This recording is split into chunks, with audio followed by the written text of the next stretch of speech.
Welcome to the Red Gauge Podcast. We are your hosts. I'm Kyle. This is Josh. Please like, comment, subscribe, and share. Today we are joined by the impressive Logan Chapman, and we're gonna change gears a little. So in the past we have kind of mixed and matched without announcing what's going on, but today we are having a conversation that's a little more of a deep dive into like programming and the lessons you learn in a powerlifting career. So we're a little more focused on this conversation. Which I'm very excited about because that's my that's my thing. Josh is a regular human. He likes talking to people. When you get a guy in the room that has a 23:55 total, you ask him to talk about how he did it. Yeah, right? Like that's for sure. Yeah, so we're gonna try to do two things here. One is do like kind of a career retrospective, and two is get some good programming advice. So Absolutely. Why don't we talk about getting in the weight room and what were like the early lessons you learned that were still useful after day one? So the biggest thing was just not to go heavy all the time. That was probably the first thing that I figured out the most of was stop going heavy all the time because your body cannot handle that. Yeah, that's the truth. Yeah, and the stronger you are, obviously, the heavier heavy becomes. But yes, still at the early ages, like you definitely want to be sprinkling in a little bit lower weight. Yeah, I think that's like an important takeaway when you're looking at what other lifters are doing.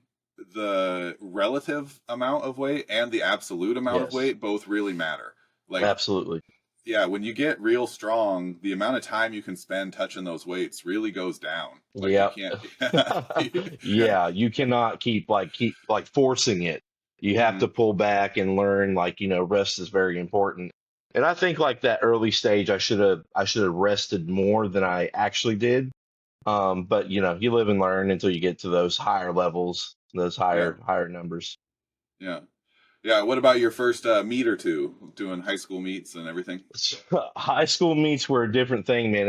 In that Shelton weight room, that was different. We all were just probably go heavy on all the compound lifts and just go away after that. That was pretty much it. So spend like an hour long as the period was. I would probably spend an hour doing just dumb shit, heavy stuff all the time. Try to find a bench shirt that fit me, put 405 on there to a 3 board, and I thought I was doing something cool. Couldn't even bench the 405 to begin with. And I just dumb things that I look back and I go, man, if I just did a simple 5x5, I would have been so much stronger in high school than I was. Yeah. That's everybody does that though. Everybody gets in. It's so addictive when you first start lifting, and every time you go in, you're just a little bit stronger than the time before.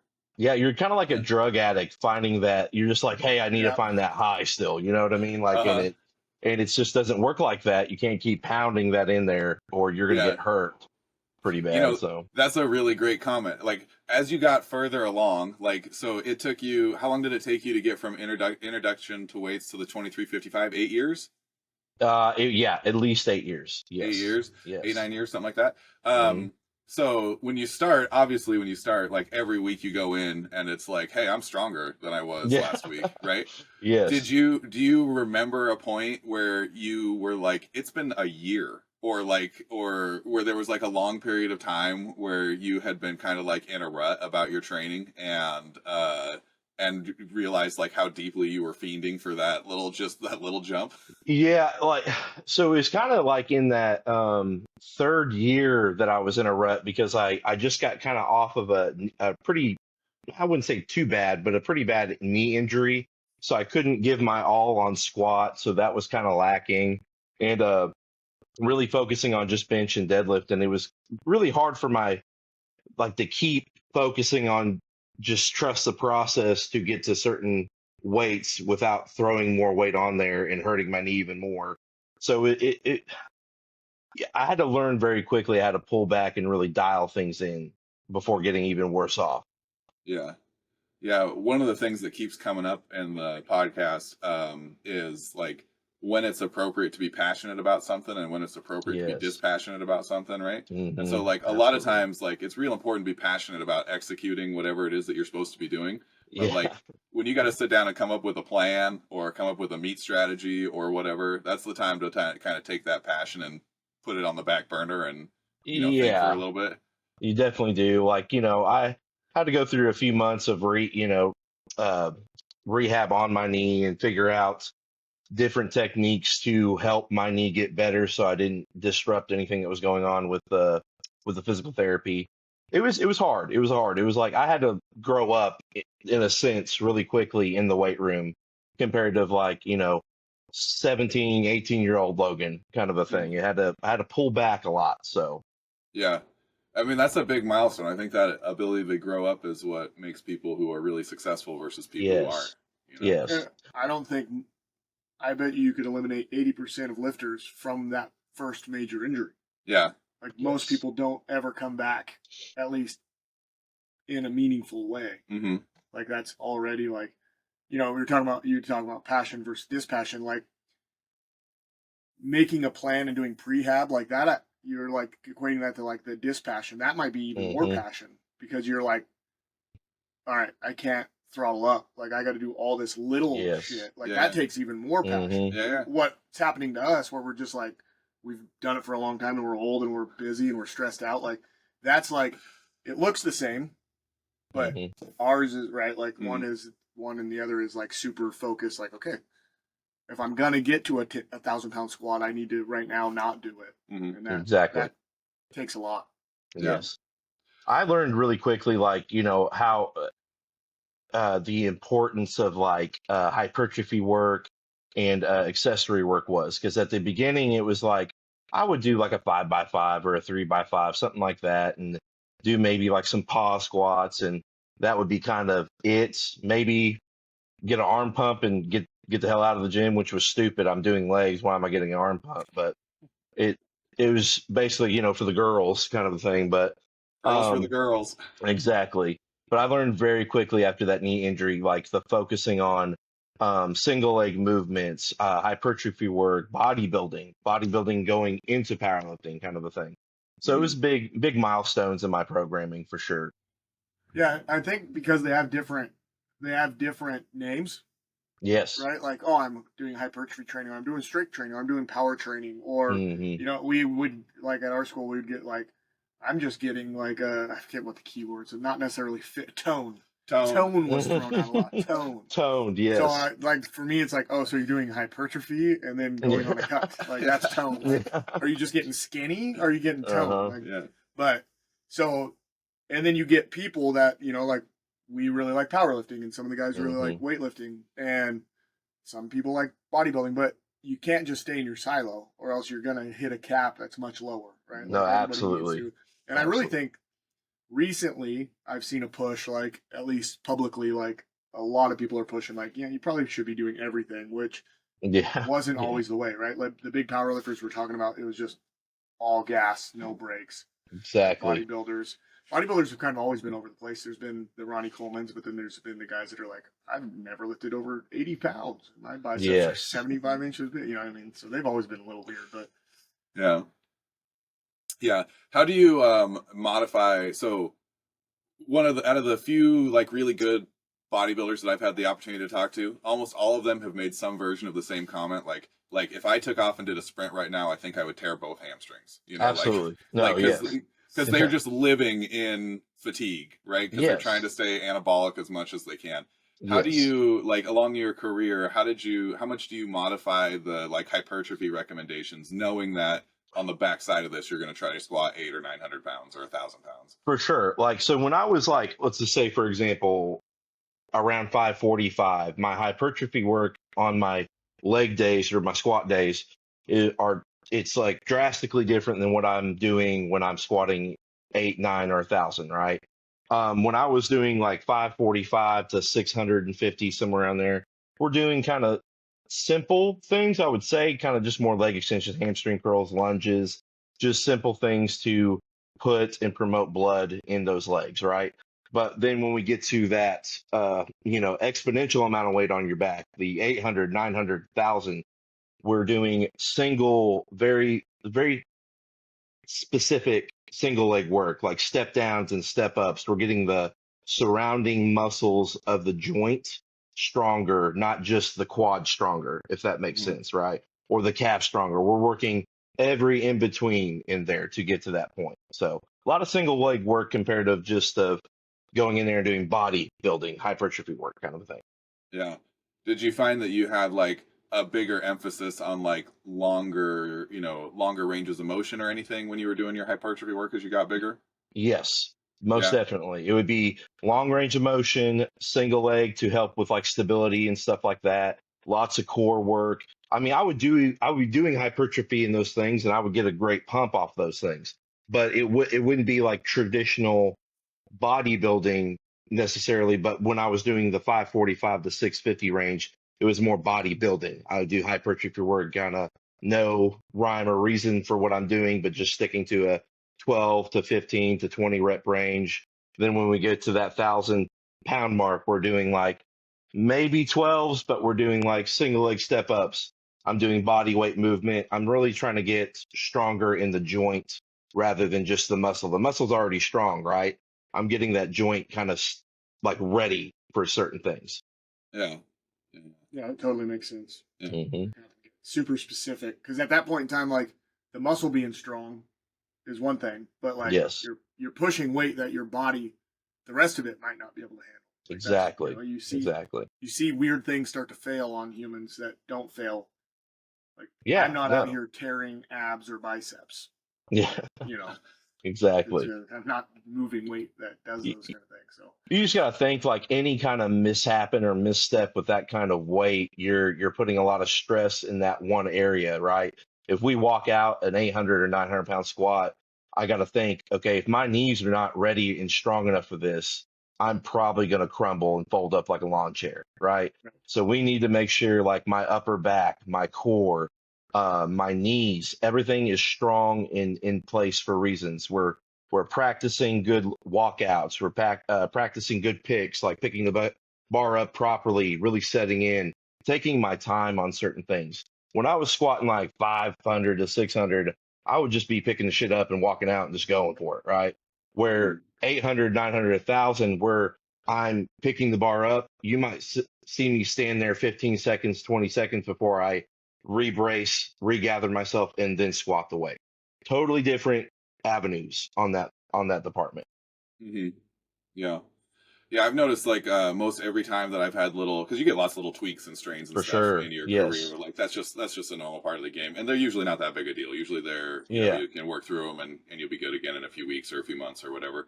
But almost all of them that I get when I've been strong, which for me is like in the 600 or 700 pound range, have been like in the joint. Like they haven't really Yep. been in muscle bodies. They've Yep. been patella tendons, quadricep tendons.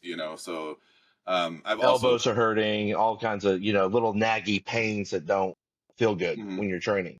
Yeah. Yes. Yeah.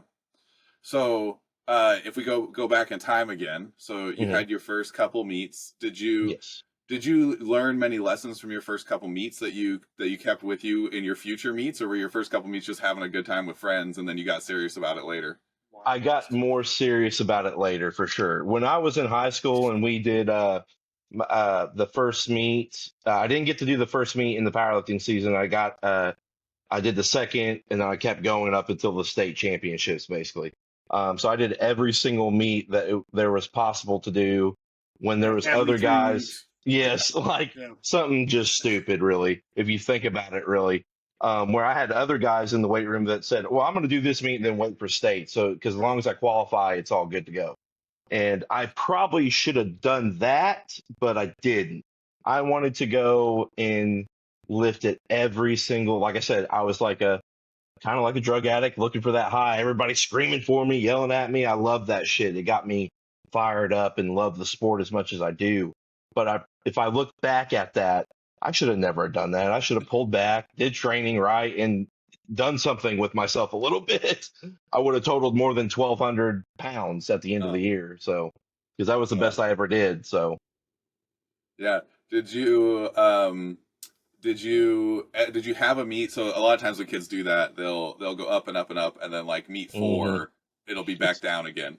Did you have a back down again meet where you were real frustrated about it? Yeah. Yeah. It was actually at state because I finally found a bench shirt that fit me, and I finally found a squat suit that fit me, right? And I was thinking to myself, oh, I'm squatting like 600 now. I'm going to bench like 405 or like something like stupid. I was just in my head about stuff. And it turned out one guy took the bench shirt that I only fit, so I didn't have a bench shirt. Then I was squatting. I couldn't figure out the squat suit because I haven't been training in the squat suit to figure it out. Yeah. A whole bunch of just different shit that ended up happening that didn't go into my favor, and I ended up not doing as well as I wanted to, and especially with getting the gear in. I was I probably could have squatted 500 raw, but I ended up only squatting 505 with a suit on. It was stupid. It was just ignorant. And then like, my deadlift was a little bit better. I opened up sumo, but in the squat suit I couldn't even get up. I couldn't even get in position in sumo, so I had to do conventional, which was stupid. Never trained conventional ever. And it was just ridiculous. And I was wearing Jordans and I had a Hooter shirt on. I don't know what I was doing. I just was in there lifting, man. It was awful, awful. I remember it was at the Anytime when you were working there. I'd hardly even remotely dabbled in equipped lifting. Right? Like, Yeah. I think I just had some hand-me-downs from my brother, and I Who put has the exact same body shape as you. who's So all the equipment. twice as wide and like 3 inches shorter than I am. Like, Yeah. I'm taller and skinnier, and he's built like a silverback. So I put on a deadlift suit, and I think it was like net minus 70 pounds on my deadlift. I was like, dude, I'm gonna do so much. Like, I'd heard guys like they put on 100 pounds on their deadlift. I was like, oh my god, I'm gonna be so strong. And I Yeah. went like 405. I was just like, oh, I couldn't get anything. I was just like, what the stupid goddamn thing? Dude. It was like cutting into my shoulders. Like, so yeah, having equipment that fits, good idea. It's a big deal. Big deal. Yeah. And learning how to actually lift in the it. equipment is a big deal too, Yeah. because you're not going to get nothing. You'll probably, like you just said, you'll go down in your Yeah. weight instead of doing it. So Yeah, I actually learned a lot about that from Chris Woods because, like, we said when we were technically in an equipped powerlifting federation, but it was super mhm. low end, like Yeah. $5 shirts, and it was like 2 t-shirts stapled together. Yeah, it was basically just a polyester T-shirt that was a size too small Yeah. for you. Like it was going to be 5 or 15 pounds or something. I feel like that's Exactly. probably worth a little duck walk in the conversation. So, for people who are new to powerlifting, and this is your dipping your toes in, why don't we talk about equipment for just like 3 minutes? For So, sure. Yeah. Yeah. Yeah. Okay, so we already talked about knee wraps in the last one. Mhm. Yeah. Do you want to walk us through a bench shirt and a squat suit? And did you ever do multiply? Did you ever squat in briefs also? No. Okay, well, we can talk about that too anyway, Yeah. real quick. But All right. Well, you don't remember that you did, but I know when I took over the powerlifting meet, I went in and I was talking to Lorna and I was going through the equipment, uh-huh. and I had just kind of learned what the equipment was. Like, I was like feeling some of the shirts. Had to Google like, what does a multiply shirt feel like? And I was like, they were like, oh, you'll fill the 2 layers, like a multiply. Multiply bench Like, shirts I think yeah. are a little easier to detect. Yes. But And I was just like, there was like 8 of them were just fucking multiply shirts, and the kids were like, oh, those are my favorite. I was like, yeah, no shit, Yeah. man. These ain't legal. No. But no They're one in going to that help you the federation most. had any idea. Like, it's such a lower level federation at that point. Like, yeah. So what should we start with? The bench shirt? let's go with the bench shirt. Let's go with the bench shirt. So I only benched in a bench shirt in high school. After that, it was I couldn't afford one, to be honest with y'all, Yeah. Yeah. because they were like $200-$300, and I was like, man, well, it ain't gonna help me unless I'm getting better at bench anyway. So let me just figure out how to bench better, if Yeah. that makes sense. So I ended up never getting one. I ended up getting a slingshot when they first came out, and I got a double ply one before. And I forgot it even said on the description of the double ply one, you should be benching 405 raw before you get this. Uh-huh. And I was benching maybe 285. It was stupid. And I got it, and I was like, I'm gonna bench like 500 tonight when I get in there. And I get in there, and I couldn't even bench 315. Right? It was awful. It just shot up to my face. I almost decapitated myself. It was awful.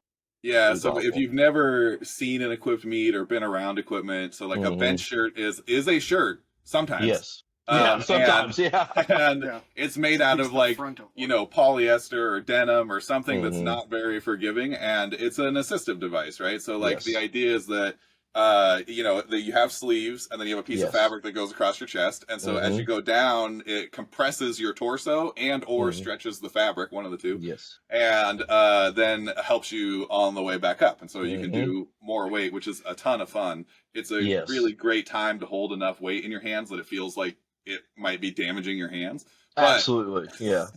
but Absolutely. there's a wide variety of equipment. So they have like open backbench shirts that you just slide Mm-hmm. over, and they have slingshots, which are kind of like a minimalist version. Yeah. Yeah. They're Kind of like a bare minimum version of it, uh-huh. getting Yeah, into. they're just wraps that go around your arms, and then Yeah. there's elastic fabric in between, and they Mm-hmm. make all different sizes. One of the things that'll happen when you get into equipment is if you go get yourself like if you're a 250-pound bench presser and you go get yourself like a ninja, Mm. you won't be able to touch your chest. No, you won't.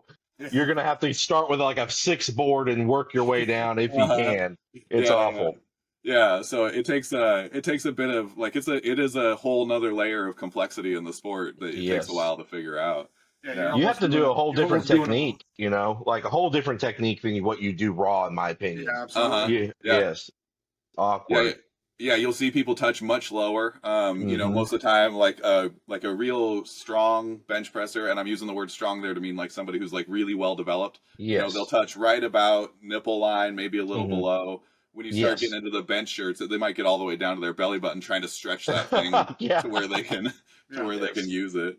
And they're Yeah. going to be maxed out grip usually. They're going to be over Where a lot tucking of the elbows to get the Mhm. yeah, most out of the shirt. That that's where a stuff. lot of the Yeah. biggest arches started coming. Yeah. Oh yeah. Massive arch. You'll also see sometimes they need help getting into the bar. So like because it holds Mm-hmm. their arms together, they have a hard time getting their hands out to each one of the grips and Yep. all kinds of stuff.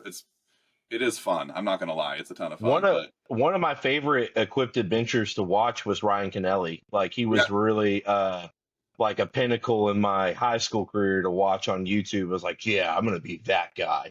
That's uh the guy I want to be. And I could never bench anything he's probably ever touched on a bench press with a shirt on, even if I took 3 to 4 years to get used to the bench shirt. I don't even think yeah. I could. It's really Well, hard. he It's was a like really proficient raw bencher too, wasn't he? yeah, he was. He was Yeah, benching. I'm pretty sure I've seen the video of him doubling 600 raw, yeah, which yeah. is That's about what I thought. very impressive. Very, Yes, very Yeah. impressive. That's high in today's standards. You know what I yeah, mean? Raw. So that's very impressive back in the day. yeah, yeah. What about squat suits are similar. They kind of look like a singlet, but Yes, they're really tighter and more compressive. restrictive Yeah. fabric. Yeah. So, did you have much experience in a squat suit? So after high school, not much more up until actually after my U.S. Open meets. After the U.S. Open in 2019, one of my sponsors ended up buying me a squat suit because I was talking about maybe dabbling in single ply eventually. That never came to fruition, but it's you that one's probably the easiest one to get into in my opinion is the Yeah, I squat suit. agree.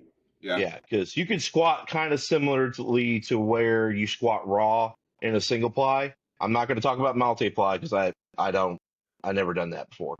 But single ply, you can kind of squat like you would raw in a single ply suit and get away with it. Yeah.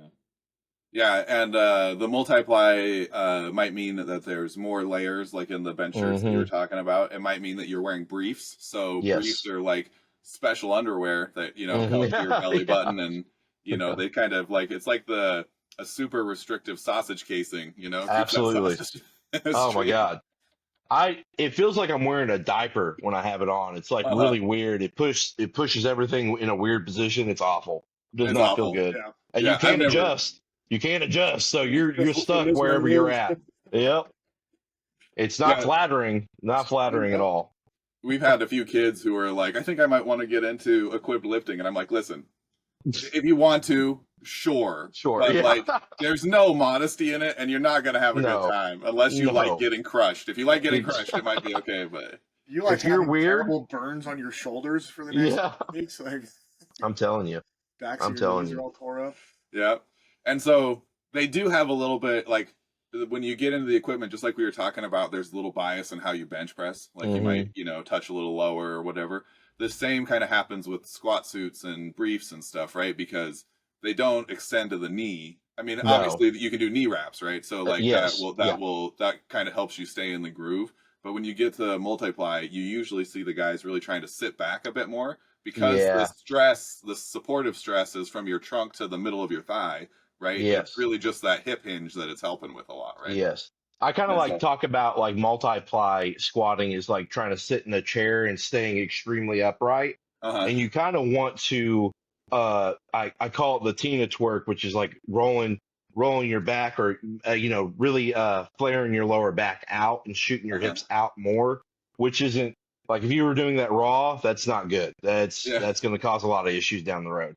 You in a squat suit though, because you're in the extra supported gear, pushing your butt out more and uh, arching that lower back basically into the suit more is going to help you get more out of the suit. Right. Comparative if you're doing raw, you want to Maybe be more stretch. exactly yes. Yeah. Yeah. Um, yeah, I don't recommend, but if you're into it, go No, for it. yeah, exactly. Me neither. I do not recommend. No. So then high school was pretty much your exposure. So, but that gives people kind of a frame of reference. Like you thought you had a squat suit that was going to be good, but it Yeah, takes time to get used to a squat suit, right? Like you got absolutely. to Yes. spend, like if you were to tell somebody to go lift, to be an equipped lifter, how long do you think you would advise them to practice the shirt and the suit before they got to a meet? Man, I would realistically, if you're going to start in gear, obviously start in single ply. Uh, Don't do multi-ply at first, because it's going to mimic more like your raw. At least you can get away with some certain things on a single ply. Um, you need to be doing it at least a year, maybe even 2 years before even trying to get into a meet, in yeah, my opinion, to get the most out of that bench shirt and squat suit. And let's just say you have a deadlift suit too, whatever, figuring it out and learning it. I would honestly give yourself a year and a half, 2 years.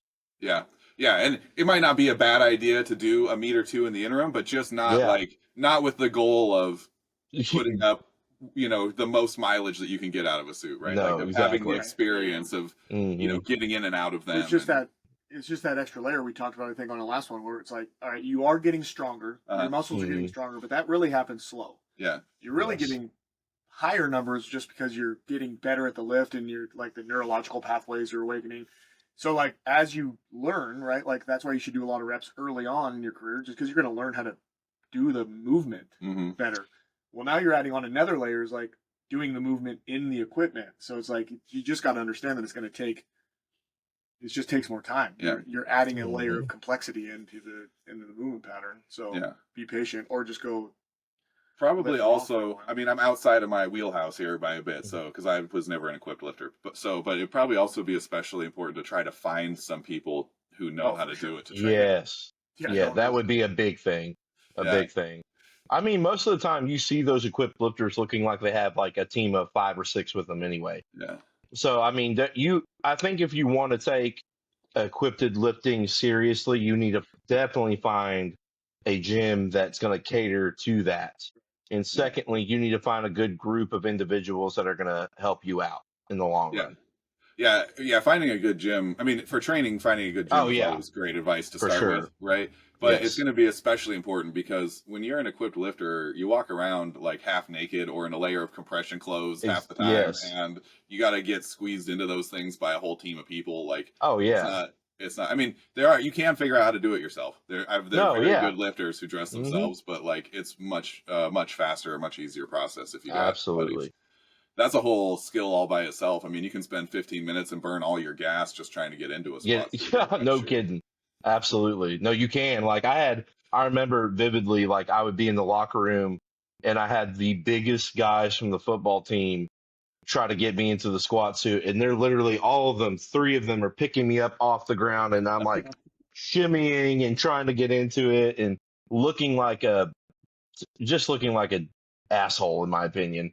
And then I get into the weight room and I'm thinking, oh, I'm gonna impress everybody in here and all the girls and blah blah blah. And they're like looking at me funny because I look like I got a rod up my butt kind of thing, and I can't walk right, I can't do anything by myself. I have to have everybody help me. I could tell they were laughing and pointing kind of a thing.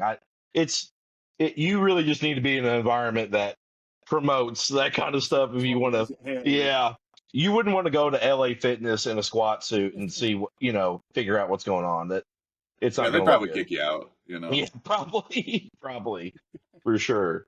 Yeah, I now want to fly down to Arkansas and go to LA Fitness with you in a squat suit. Is what I want to do. Like, Well, I got the squat let's suit, get a so that's one concept. thing down. So we're good. We can go there. Load up the Smith machine. I was doing forever ago. I was doing a workout at a 24-hour fitness, a deadlift workout. It was like the middle of the night, and I was supposed to do a workout, and I wasn't home. And I was like, "There's a 24-hour fitness. I'll just go pay for the day and work out." Yeah. And I didn't even get to that much weight. Like, I mean, it was maybe 5 plates and change. And the staff member was over being like, "Are you sure you need to do that? Are our bars going to be okay?" Oh my God. Yeah. I hope so. Well, Borrow yes. wish. And they were the octagon plates, so they weren't even round. Love those. Yeah, you Yes, gotta love love them. those. Yeah. I So he's gonna get in remember. position. I remember I was at 10 Fitness, like right when I moved here in Arkansas. That's kind of a big chain around here. It's called 10 Fitness, and they, yeah, I think they just hated me every time I walked in there. They had everybody that worked the front desk just scowled at me. They just didn't care for me at all. I would re-rack my weights and stuff like that, but I just don't think they liked how heavy I was going all the time. I Yeah. think the last few days that I was there before I got kicked out, I hit like a 585 deadlift, and I got excited, obviously, because it was a PR, big PR for me. Yeah. And oh yeah, hell yeah, I had a couple old ladies like, yeah, good job, doing all that to me, and then next thing you know, they pulled me up to the side and said, "You're intimidating people. You need to calm down a little bit." I'm like, God bless, I can't do nothing around here. This is stupid. So You were bringing the ladies to the dark side. They're like, yeah, the elderly in here deadlifting. yep. This is too much. We're gonna have elderly deadlifters. Yes. This isn't a gym for elderly deadlifters. No kidding. Anybody who's so as a teacher, right, when you start your school year, you're supposed to like establish the norms with the kids, right? Like this is what's expected in the classroom, all that kind of stuff. I kind of think we should start doing that for gyms where like Yeah. you take people around and you're like, hey, when the giant dudes lift giant weights, be excited about it. Yeah. They have to work really exactly. hard to get there, you know? Exactly. Yes. Yeah. As a matter of fact, be excited when anybody does anything they're excited about. That's what I'm saying. If somebody's in there yelling, just cheer them on. Doesn't even look like if they might murder you. Just It's be not like, that hard. Yes. Yeah. Like we have in our weight room, we have the bell, Mhm. so the kids know it does. Like you don't care that you didn't see the lift. You just know that someone's ringing that bell means they just hit a PR. Yeah. So just cheer. Heck yeah. Cheer them. They Yeah. know why you're cheering. Doesn't matter that you don't know. Yeah. It's not that hard. Yeah. You could not even know who just rung the bell. You just go like, "Hey, good job." It makes kids feel good. Yeah. Like, Yes. at the real big ones, we get a crowd around and everything, but it's not that hard to be happy for somebody. Yeah. Yeah. And, talking about like intimidating people, there's like a big variety in terms of what people are going to bring when they enter the gym, even for their first time. There's Oh, people yeah. who will show up and I have had a kid one time come in, first time in the weight room, bench 305. I couldn't crazy. believe it. Blew my What? brain clean open, right? Yeah. I've seen or known a couple people who deadlifted in the 4s their first time, Yeah. John Michael was the first kid I've ever seen that skipped the 400s as a PR. Remember? Yeah. What the He heck? did he had only lifted one other time, and he was like 360 or something. Big, very big Samoan boy. Yeah. Tall, like lengthy, good ape index, like very good for deadlifting. Yeah. And he hit 405. And I was going to Uh-huh. write some stuff down. This during COVID, so we were all kind of spread out. And I was like, "Hey, good job, bud." Went over to write it down, and I heard cheering again. And I looked back, and I'm from the side, from a little bit away, and I could see that it's still a plate. Or no, there was a 2.5 on the edge of a plate, and I was like, "All right, okay." He went to 410. Okay, hold on a second. But they were really cheering, and I was like, "Why are they getting so hyped up for 410? Like he's really big, and whatever. They're being Yeah. nice." And he picks it up easy and puts it back down. They're like, "John Michael just did 500. He had thrown another plate on there and the What 2.5. the heck? And like 14-second rest. You know what I mean? So I was That's like, great. John Michael, I don't think I've ever seen anybody just skip 400 as a PR. Like he came into the day at like 375 and left the day at 500. I was like, That's all right, nuts. that's Yeah. cool. You're pretty strong. Yeah, so Yeah. like it would be one thing if it was like I mean, I think that to get to 900 or 1,000, you have to have a crazy level of commitment. I don't think that there's anybody who No. is going to get there. You know what I mean? Yes. Yes. But I think that there's a fair number of people who are going to get to things that most people would think are crazy, and Yeah. it wouldn't take them very long. I mean, No, I think yeah. even like what you were saying, if you're going and pulling 585, and you're in your first 2 or 3 years of lifting weights or whatever, Yeah. like Yep.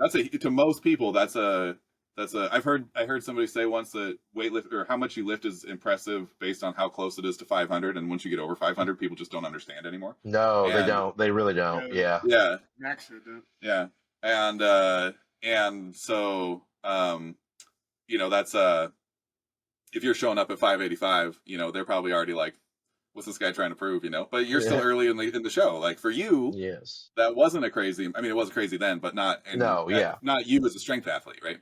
No, I mean, looking back at like that kind of stuff, it's crazy to think that I'm doing what I'm doing now, right? Mm-hmm. Even though that I kind of feel like I manifested what I wanted. I stuck with it. I told myself that I could and would do it, and I ended up doing it. But it's all about like you just said, you hit the head on the nail. Like it's persistence. You constantly come in, whether you want to or not want to. It doesn't matter as long as you're putting in the work and you're trying to learn every day. Like I could tell you, I've easily spent over 10,000 hours on YouTube researching, doing, and looking up videos on how to program properly or learn. I've been on Reddit forums upon Reddit forums. I used to do a bunch of research, and it slowly molded me into the person, of course, that I am right now. Yeah, So yeah. So we learned some good lessons young about not going heavy all the time, about not yeah, going to every meet, like having yes, a plan before you go to your next meet. yes. And then you moved to Arkansas. How long hmm was it after you moved to Arkansas until you had your next meet? Quite well, a little while. I don't really count my push pull meets that I did because of my knee injury. Yeah. So I kind of just did push pull for like 3 meets, so about like 2 years maybe of that.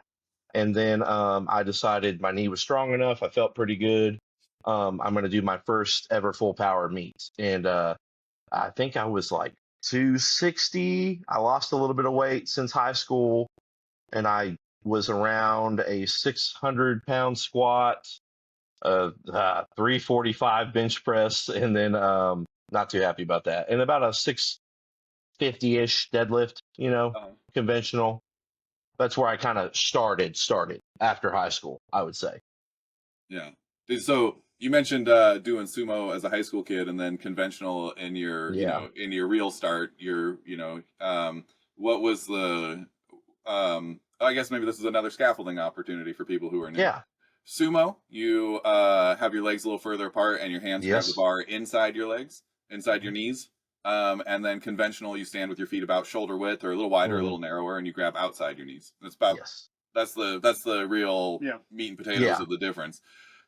From person to person, There's some variation. there's some It's kind of like the variation. Yes. strong man Uh-huh. conventional, which is kind of a wider, Yeah, but still yeah, knees inside. yeah. hmm Yeah, and there's been phenomenal. What was his name? I'm drawing a blank on his name. You can't think Oh of my it. God! No, you guys are gonna remember. You'll remember. He was the Russian guy, phenomenal deadlifter, KK. super intense. Yeah, yeah, KK. Yeah, yeah. Yeah.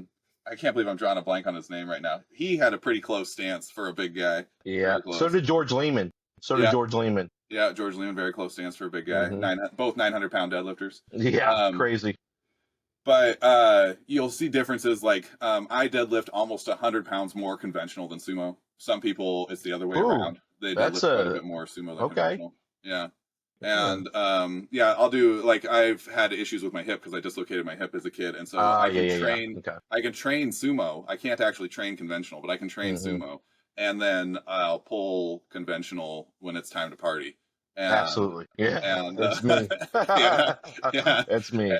and I've always been much stronger conventional than sumo. But the other happens all the time. So much so that people are like, I mean, conventional. It's called conventional because that's kind of where it started. Like most of the time when you saw competitive lifting from back in the day, it mimicked like weightlifting stances, which is the hmm closer stance, and so that's why it's called conventional deadlift. And then sumo kind of came, to the populace later, and then people are like, well, it's cheating because some people are so much stronger at Right. sumo. The range of motion might get Yeah. shortened a little, but And there have been some pretty extreme sumo stances. People got Absolutely. pretty damn wide yeah, yeah. stance. Like for a long time I was a sumo lifter, but it was like I told kids it was almost like modified. Like My Mhm. feet were just outside my hands. Mhm. You know, Like I a frog just stance. yes, Yeah. like I was just a Mhm. little wide. Like I wasn't super wide. So Mhm. Yeah. yeah, And so if you're new to lifting, like don't there's a lot of people who are super dogmatic about it, right? Like there's a lot of people who are Yes. like, you have to have your feet like this, or you have to do Mhm. this pattern or this position or whatever. I don't personally I don't think it's worth being that dogmatic about. I think if you can No. find a spot, for me, I've always been able to get stronger if I can figure out how to get between the bar and the earth. Like that's Yeah. kind of my, Yeah. my cue. If I feel like I can really get underneath the bar, on a deadlift, right, you aren't under the bar. It's just the tips of your fingers under the bar, right? But if you Mhm. can feel like you're under the bar, then that's the best spot for you to be training in, yeah. I think Find the that's body pretty position. similar. I think it's pretty similar to like I talk about wedging. Yeah, If yeah, I yeah, same. can't get a good wedge into that bar, I'm probably not going to lift to the best of my ability, right? Yeah, I love talking about, or at least explaining to people, if you can wedge the hips in the right position and stay in a little bit more of an upright position, within a sense. Now, not everybody's going to be the same on that, yeah, right? Different limb lengths, stuff like that. But if you can get the hips into the bar, also kind of like creating like an RDL tension before we do that. So we're yeah, creating tension in the hamstrings, yeah, then wedging, get all the slack out of the bar, and then initiate the pull.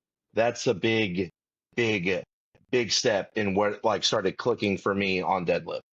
yeah. Once I figured that out, it was a game changer. That Yeah, was that a game also changer. also eliminates a lot of the newbie problems of when people try to Yes. start pulling. They try to stand up. All right, well my hands are Hmm. attached to the bar, so if I'm going to stand up, my hips are shooting Uh-huh. first. Yes. Like so by wedging underneath and taking the tension out of the bar, you're more likely to just start moving the bar right away. Like and Hmm. that you learn that eventually. Some people learn that eventually. Some people just I used to like set up in a take the deadlift and do bar RDLs. with 315 and I would start practicing that wedge until the point of I can get the bar pretty much off the ground Right. and I could still Just have a staying down. conversation with somebody while Hmm. I was doing that. And then Yeah, it slowly progressed to like 405, 500, 600. I could do like almost 700 pounds. I could look at you and go, "Hey, what's up?" And then yeah, I'd come and I'd start pulling, yeah. but the I bar would saw be off the ground. a interview with George Lehman. Yeah, it was George Lehman where he was Hmm. talking about that same thing. He's like, I start that wedge and the weight's coming off and I'm not even trying. Like, Yes. I'm just like Just getting my just just leverage. levering myself into position and the Hmm. weight will start coming up and I don't even have to do anything. Like that No, first yeah. 300 pounds is free, he said. Yes. Well, you got to think like if you can like learn how to, so you don't want to sit there and actually hold 700 or whatever in a wedge and then Mhm. go. You kind of want to like bam all at once, not jerking the bar in a sense, but if you could start making it one fluid motion, you start learning how to process that wedge a little bit faster and quicker to then move the bar quicker. I even think of the same thing in sumo. Once you start learning how to wedge properly, digging into the bar, then it'll just pop off the ground. You just Yeah, kind of go. Once you yeah, find that sweet spot, you go. Don't just hold it. yeah, yeah. And there's, if you spend some time going and looking, you'll find a million really good deadlifters who have some kind of similar version of that advice. Hmm. After Chris Stuffin did the double and a half with 1,000, he was talking about Yeah. the same thing. Hmm. He would tell the story about he had a back injury. And so he learned how to deadlift because if he did it wrong, he couldn't do anything at all. And so Hmm. he was like, I got up to the bar and I just sat at it, in a meet, right? Pulling on it Hmm. for like 30 seconds. Then all of a sudden he found the groove and was like, oh, that's what you're supposed Bam. to do. Exactly. And Well, set that's like a kind of 100-pound PR. That's kind of how it happened with me too. Like I kept getting like not really injured, but it would be times where I'm like, I can't do nothing because that deadlift session was awful on my back. And that's how I had to literally spend months upon months figuring that out so I can get into a position to where, oh, this doesn't hurt and the bar feels basically weightless. Uh-huh. Perfect. That's what I need Perfect. to do. That's what I Yeah. need to do. Yeah. Yeah. Yeah, I think the other part of I like that advice. The other piece of advice I would give to people that I'm pretty rigid on is like whatever your like trunk position is when you start taking load is what it should Hmm. be like until you get to lockout. So Absolutely. I'm not a believer that you have to have like a perfectly perfect like anatomical neutral Yes. spine, and I think you'd have a No. really hard time defining that. I Yeah. I was just telling coaches about this Yeah, yeah. yesterday at the meet. Yeah, But what I am a believer in is that if you start with like maybe like a little thoracic rounding or something, when you Mm-hmm. start taking the weight, your back shouldn't change, right? If you start taking weight and your back goes whoop, Well, then yeah. yeah, then you're in Yeah. you've already failed. You've already failed that Yeah. lift. Just put it down and go No. back and start over. Yeah. When you start looking like a dog that's taking a crap outside, we need to figure that out a little bit. Yeah, Just a yeah, little yeah. bit. Just a little Just bit. a little bit. Just a little bit. Mhm. So what was your switch from sumo to conventional? Why did you end up making the change? Well, the simple when I first did it was at the state meet at Shelton High School. I had to immediately go to conventional because I could not like get my hips in Mhm. position in that squat suit to Yeah. deadlift in sumo. So I switched there, and then I ended up deadlifting more. So in my head was like, I'm stronger conventional than I am sumo, so let's just do that. And then I just kept refining it and tried to perfect it as much as I could. It's not that I didn't go back to sumo because I always tell this to people. If work sumo, if you're a conventional puller, it will help your conventional and vice versa. You work conventional to help your sumo. That's just my opinion. I've seen it work multiple times for multiple sets of different people. And I don't think you should neglect either, if that makes sense. Now, I know there's specifics. And of course, when we're getting into a meet and we're like 12 weeks out, we need to only be doing your comp lift, right? Right. But off season work, if you're a sumo puller, get on the trap bar, start trap bar deadlifting, start conventional pulling, do deficit deadlifts conventional instead of, just different methods to the madness to help with that overall lift. Yeah. Yeah, I think the same is true like with squats and Mm. front squats or Yep. bench and incline or whatever, Yep. right? Like there's a lot of Exactly. value in a similar lift, right? Yeah. Yes, absolutely. But I Yeah. think my biggest change, like, I was never, when it came to game day or big lift day kind of thing, my sumo never could do what my conventional could do. I Hmm. could never like put it together. And a lot of those reasons was like, even when I got to my heavier lifts, I couldn't do hook grip. I got these two pieces of meat in between my first finger and thumb that swell up so bad that I Uh-huh. cannot wedge my thumb deep enough in that bar. Even on a deadlift bar, it's super hard for me to.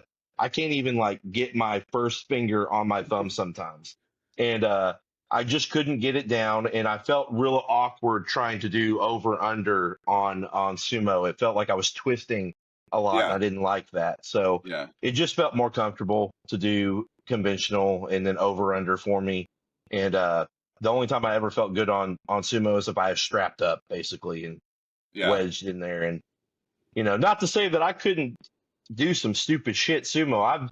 I've did 4 reps with 805 on Yeah. sumo, which is more than I've ever done conventional ever. So I mean, if I could figure it out, I probably would have been a good sumo puller. I couldn't put it together game day though. Pause. Yeah. Yeah, yeah, can't Have, help it. did you ever try like voodoo flossing your hands or put them in ice Yeah. water beforehand or anything like that? Did you ever do I, it get stupid trying to make it work? Ye- Yes, so I tried everything under the sun. I've even tried to get my massage therapist to get like her thumbs in there and just like release something, give me something. And it just, the minute I did the first set of sumo hook grip, it would swell up like a damn balloon and I couldn't do nothing about it. And then my sausage fingers got worse. And it's just, yeah. I mean, my grip's strong, that's not it, but it was just awful trying to hook grip. I got really short, stubby thumbs too, so that don't help at all. Yeah. You have the same problem Bill Kazmaier had. He said that one time that Yeah. he was like, I was so strong. I know I was good. Well, Bill Kazmaier would always say he was good for massive amounts of weight, which I love about him because I believe it. Hmm. But he was like, my hands would get so fat when I was really strong, I couldn't pick Yeah. anything up. I couldn't grab very Yeah. hard anymore. That's very, very true. I Yeah. would, yes, absolutely. A longer, thinner hand for a hook grip is definitely going to be more beneficial. Like Yeah. really Oh going my rapidly on gosh. that thumb. Yeah. Oh yeah. You got an advantage on that. Yeah. Yeah. Lift with like a. That's why I mean that's part of the joy of like a deadlift bar or something. I We love deadlift bars. I cannot. I don't get me wrong. If I had to deadlift on a straight bar, they never made them ever. It would be fine still. Hmm. It's just the deadlift bar is just fucking fun. I Yeah. love it. I love the whip. Well, there's it takes a moment, right? Like it's a different amount of time for everybody, but a Absolutely. half a second to a second and a half to get to where you're putting out peak force, right? Mm-hmm. And the deadlift bar gives you time to do that where you feel like you're being productive because you can start moving Mm-hmm. against the whip, right? If you get a Yep. really stiff bar and you start pulling and you got to wait a second and a half or 2 seconds, Yeah. right? Like Yeah. it's brutal to just sit there and wait for that, power to build. Yeah. Yes. Yeah. Who is she's like a doctor of physical therapy and she did some boxing and stuff. Steffi Cohen. Stephanie Yeah, yeah, yeah, Yeah, yeah. yeah, Yeah. Mm-hmm. yeah. She was always like that on deadlift, where she massively strong, pulling Mm-hmm. 500 pounds at like a buck 20 or whatever. Yeah. And Stupid. I wish I could remember her real numbers. I feel like I'm doing her a disservice right now, but you'd watch her start her deadlift, and she'd just start pulling, and it wouldn't go Mm-hmm. anywhere, and Right. she'd just pull and pull and pull and pull, and then it would And start then moving. bam. Yep, Yep. and it would go. Yeah, Yeah. yeah. Yeah. Okay. So you had your first big meet in Arkansas. Was it Mm-hmm. in Arkansas? Yep. It was in Arkansas. Yeah. And any takeaways? Like you had a little time to reflect and a little time to train. How did that one treat you in terms of the rest of your training career? It just solidified that I needed to keep working on just the simplicity of squatting and benching and deadlifting still at the time. Uh huh. It really did make me, especially on bench. It was more like bench was, I really had to like, I got to do something different because I'm not going to be able to keep up with anybody if I'm still benching 200 pounds less than everybody Right. else, right? And it just really solidified that my triceps are weak. I'm not. My lockout sucks, and this and that, and then it became like, how can I do different things to help these things instead of just doing a comp lift? Of course, Right. I'm always going to do my comp lift when I walk in there, but maybe I need to work out, or maybe I need to work on my lockout. So let's do spoto presses. Let's do pin presses. Let's work the triceps harder. Let's do some rolling dumbbell kickbacks. We need to do more like just hammering the things that are going to be the pushers, basically. Right. Um, and at that time, I was still kind of worried about the front until I got later on in my career. I didn't really kind of think to do like rear delts, upper back, upper lats, stuff like that, that actually helps push the bench press farther as well. And that was a big neglect. But then when I started implementing that stuff, that's when things just skyrocketed on bench up more. So, That's one of my favorite topics, and I'm really glad you brought that up because we see it all the time. I think it's a big deficit in the way we train for other sports mhm. too. Like Oh, yeah. people don't realize that like your bones just kind of float in an envelope of muscle, right? Yep. And if you get so like outside, like if you're like, okay, well, I'm a shot putter, so I'm only going to do the pushing stuff, right? Hmm. Eventually the deficits on the muscles on the backside are going to make it so Hmm. your body starts throttling down. Like when you're Yep. when you're injured or imbalanced or whatever, your body won't let you express all the strength in the world. It doesn't want to keep doing Absolutely. that. Like it wants to be safe, and part of being safe Hmm. is, Ed Cohen talked about having a suit of armor, right? Like being strong, Yeah. right? And when you Yes. start putting on that back muscle and stuff, all of a sudden it like frees you up. It's like, oh, hey, Yep. look, I can still be stable with more weight. I can do more stuff. I Hmm. can do more pressing, Yeah. but like understanding that like your body works as a system. Like you can't, Hmm. it's not when a lot of times when we talk about like kinesiology stuff, like they'll say like, well, the Hmm. bicep does this, or like maybe supinates a little bit, right? Hmm. And you're like, sure, but when I tore my bicep tendon, you know what I couldn't do? I couldn't push open a door. Like Uh-huh. Yeah. like I'm not Yes. that was already unlatched, like, Yes. and so when you get into like how does your body work, you want your entire body to be Hmm. better, right? It's Oh, not yeah. just the pressing or the squatting or the deadlifting muscles, which is like 99% of them, but Absolutely. Yeah. you want to get all of them, as strong as you can get them. Yeah. Yes. Like the muscles that are engaged in the bench press. Right. Like, Hmm. sure, like you could be like, well, it's front delts and chest and triceps. Yeah. uh Besides the fact that it's fucking damn near everything. Yeah. You're doing it right. Like, I would love to see which muscle isn't engaged. Yeah. How many people have ever been doing a bench press and had a hamstring cramp or a lower back cramp? Oh, yeah, Especially if you have any sort of leg drive. Maybe if you're doing a press or something. I love it when I ask someone like, "Hey, what do you think you're doing when you're bench pressing?" And they only just like point out the pecs and then this, and then I'm like, "Yeah, you don't really understand because it's kinetic energy too. If you're not putting force down into the floor too, it's like throwing a baseball. You're not just throwing a baseball with your upper body. You are torquing your hips in a certain position. You're throwing it from the ground up. It's like throwing a punch. If you're going to throw a good punch, it's going to come from the floor up through. And if you're not stable, even in your legs or creating stability in your legs and tension, you're probably going to suck at bench pressing. It's probably not going to go your way. If your whole body wasn't involved, the ass coming off the bench wouldn't be a thing. Exactly. It would sit there limp. Like you're obviously doing other shit. So when you're thinking about what do I need to do, like my piece of advice, right? What do you need to do in the weight room? You need to get everything stronger. You got to be strong everywhere. Absolutely. And understand that, just like Logan was saying, we do have like a, I don't know what the word here, but like we lean towards like the glory lifts, right? Like most people, they're like mid pec is probably good enough. Your front delts are probably good enough, right? Like, so like we've talked about it. Like I try to program, me and Kyle have talked programming. Like I try to program 2-to-1 ratio back to front, just from the sheer fact that kids, like when they're gonna skip, what are they going to skip? They don't skip bench day. Right, they're skipping some rear delt. They sure don't. You know what I mean? Like all that stuff on the back. So I've got a program understanding that they're probably already in a deficit on the back, and they're probably going to miss or not go as hard. Because this is super fun. Like go look in the mirror, right? Like, oh my gosh, look at that pump. Like it's really hard to check out your rear Terry's delt minor. Like, some random somebody thing. take a picture of my back. Look at my lower trap. It's so developed. It's like, you're not going to do that. The young guys are not going to do that. It's just natural that you are more interested in the things that you could see, and that makes sense. So you need to understand that in the programming, and until somebody is super, super dialed in, you probably need to put a little bit more emphasis on those less interesting things. Absolutely. It's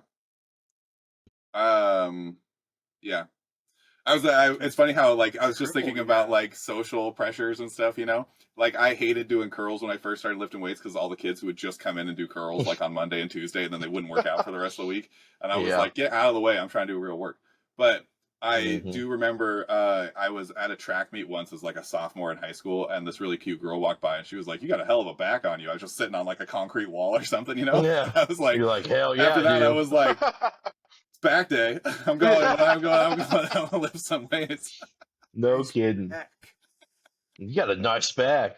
I've heard that from male to male a lot. Oh yeah. Yeah. I've told many a men, you got a big ass back. Yeah. Like I always like when I'm randomly like there was at school, there was a FedEx guy running by me. Yeah. And for some reason he was wearing like a tank top, but he had a sweater on, but the sweater over only like super fashiony. Like his sweater was only on one half here. Which you might think like, why was he trying to look good? He was on a high school campus. But anyways, he was fucking jacked and he was running by and I was like, God damn man, like you're jacked as hell. And he was just like running by. He was like, "It's all about the lighter weight." He was just running by. Like and I was just like, I have no problem telling a big dude that he's fucking big. You know what I mean? Like they're working hard, and most humans are too afraid to talk to that motherfucker. Oh yeah. I'll be the one that goes up and be like, "Dude, you're big as fuck." I got told all the time when I was in when I was in Shelton still that I had like chicken legs for how big I was, and it really got on my nerves. Like it really just ate me alive. And I've devoted when I got more serious into the gym basically after high school, I was like, no one's ever gonna tell me I got fucking chicken legs ever again. And then I got to 34-inch quads, and then I was like, yeah, we're all right, I guess. You don't have any. You don't have chicken legs. You know how many sweaters I've been gifted from kids that say chicken legs on the back? Oh man. I'm I was telling just you. thinking about years of chicken legs. wearing those socks, the knee-high Yeah, socks that have the chicken legs on the front of them. Yeah. I could just imagine you in the weight room doing leg Oh, press or something man. and being like, stupid chicken legs. Chicken legs, yeah. Which I I have those was. socks if you want to borrow them. Yours would you'd be like a raptor or something, like what the Yeah. chicken was 65 billion years ago or Yeah. something. Yeah. No, Yeah. yeah. Do you remember what you totaled at your first Arkansas meet?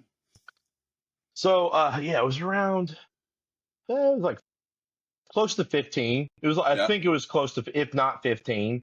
Um, and then the second one I came back to, I did sleeves. So I did one in raw, and then I came back and did sleeves, and I ended up squatting the same that I did in wraps, so that which told me that I'm getting stronger. Uh-huh. And then I benched a little bit more.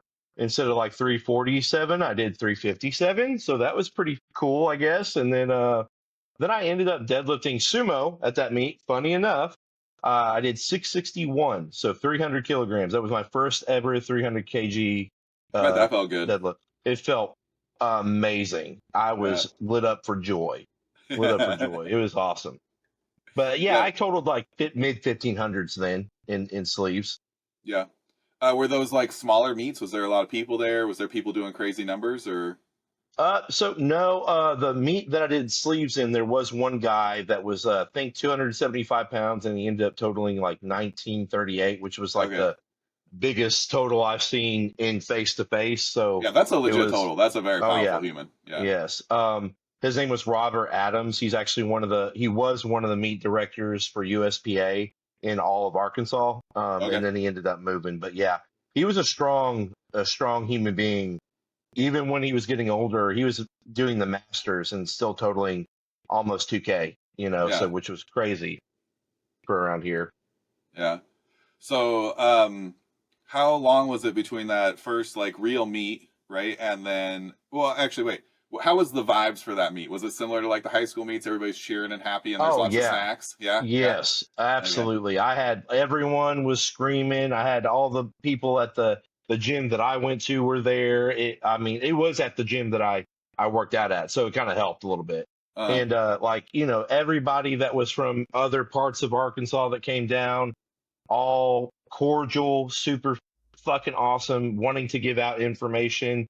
I think I talked to that guy that I told you about at least for like an hour there after the meet. Mhm. Like he just stood there and talked to me, and I was in awe because I was like, this strong dude is talking to me. It's so cool. Like, Yeah.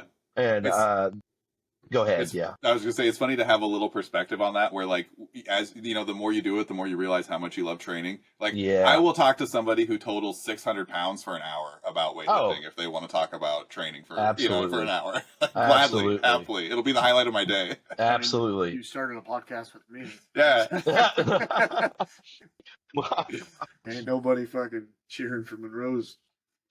No, what I do is I just do all my maxes in like my beginning weight training classes now. and Look everybody how- thinks it's real Look how impressive. strong I am. Yeah. I've Yeah. been lifting for like 4 weeks. Like, Oh my God, it's so Yeah. cool. Yeah. I watch No. their maxes first just to make sure there isn't a rogue strong kid. in the It's class. like Yeah. it's like when you're arm wrestling your own children and you stop when they're 6 years old so they remember the humiliating defeat Yeah. and that's it, right? They grow up and they Yeah. always think that you're stronger. Yes. Yeah, cool. Did you have something you're gonna add to that when I interrupted you there? Sorry if No, not really. I just said, it was just really cool to have someone that strong just be that Mhm. cordial with me. And it really opened up my eyes to be like, hey, I'm going to help out as many people that come up to me and think I'm strong as Yeah. much as I can be. You know what I mean? So just like I was telling you about that quote from Elite FTS Dave Tate, live, learn, pass on. Yeah. I live by that, man. Like I still live to this day by that saying. Yeah. It's a great one. Pretty strong guy. Pretty strong guy. He is a pretty strong guy. Yeah, Absolutely. Dave Tate moved around some numbers. Oh yeah, that West Side. I don't know if y'all seen that West Side versus the World, but that was like Yeah.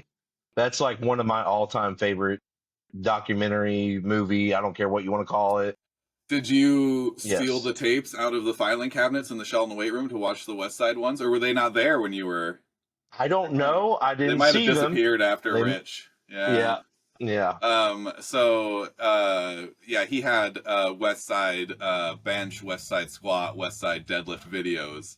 I would have loved And- to seen those. hmm Yeah. It was hilarious because the West Side bench press video had been, when I tried to watch it, it was almost unwatchable. It had been played so many So, times, like by all the kids, everybody who'd ever yeah. borrowed it, because it was a VHS, right? And so Oh you'd watch man. it, the tracking was all off and it was fuzzy and messed up. And then by the time you got West Side Squat was quite a bit better, but still had some age. But the West Yeah. Side Deadlift, nobody had watched that video, man. I think when I popped that one in, I might have been the first person to watch it. Heck yeah, that's awesome. And I don't even remember if they were 3 different videos or if they were, like this, all 3 in the same video and they just were in sequence or whatever. But Oh yeah, you could definitely that's tell where high crazy. school boys are wanting to Yeah, improve. yeah. Oh yeah. Or it's a lot easier. I mean, I didn't watch those videos, but I'd imagine pretty grueling workouts. Like, Yeah. more people are willing to do a grueling bench press workout than they are doing a squat or a deadlift workout. Like, Oh, hey, let's talk I about could that for a minute. so I could tell you, like, I've ran conjugate before, and Uh-huh. it's people think that I don't know. I didn't know what I was getting myself into Hmm. doing conjugate, and I was greatly surprised on how intense the workouts are. They would have me dripping sweat so bad, and I'm not doing cardio, I'm not doing GPP, I'm just lifting weights, and it's crazy how much the intensity is on those Yeah, workouts.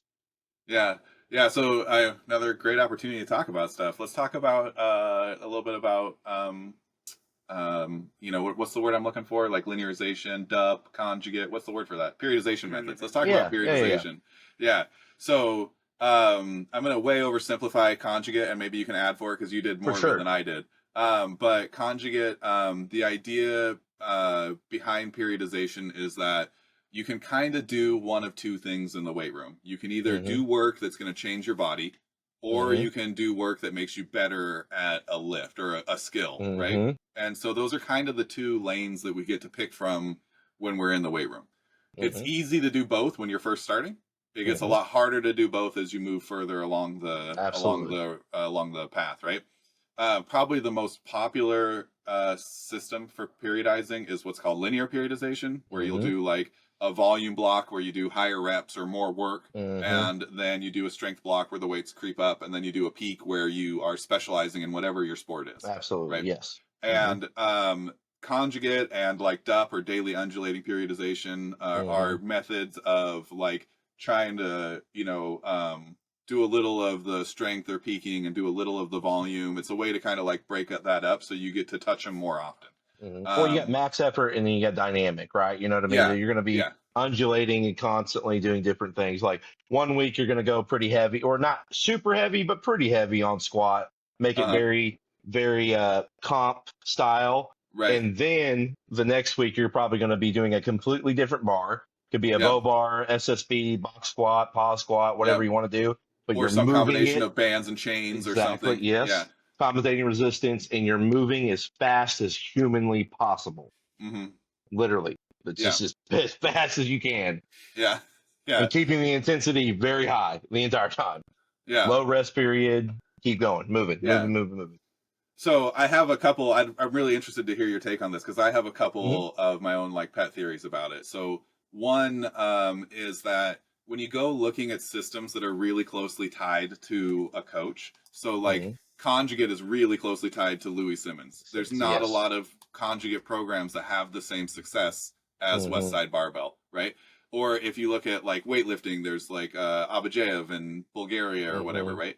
I Mm-hmm. think that a lot of times those systems are effective not as much because of the system, but as because of the coach. Like because you're Absolutely. in Yeah. that room with that person who understands what's going on, who can pick the lifts and pick the numbers, and they Oh, know what it looks like yes. for it to be successful. just like we talked about, like having like a good speed coach, Uh-huh. like he can see, like, all right, we've gone past where I actually want you to be. Or, Right. Not that Mm-hmm. Yeah, Simmons was your pulling foot people contact's off not a in the lot, right spot. like, But yes, like, yeah, so I think that a big part of the success of West Side was Louis as much as it was any Oh, concept of the system, yeah. you know? Oh, yeah. And No, I 100%. never met him and I was never there. So that's my, Mm-hmm. that's my, could be uninformed opinion, right? well, I think that most would say, like, Yeah. they all just it was him that created that Right. environment, Mhm. and it was so the environment was Louis Simmons, and it was the Hmm. environment that pushed those guys Right.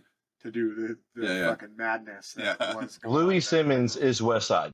Like Yeah. Yeah. that's what it is. It West Side is not like this entity. It's Louis Simmons is West Side. So that's why, like you just said, that's why it was so popular. You know what I Mhm. mean? Or why it worked. And I think, uh, especially Louis Simmons' style of content, of course, I think there's aspects to take away from it for every aspect: powerlifting, strength and conditioning, sports specific. You could take away a lot of things that could help a mass majority of people, right? Mhm. I don't think, necessarily speaking, that it is better for raw lifters. I Yeah. think it is really great for geared or single ply or whatever you want to do.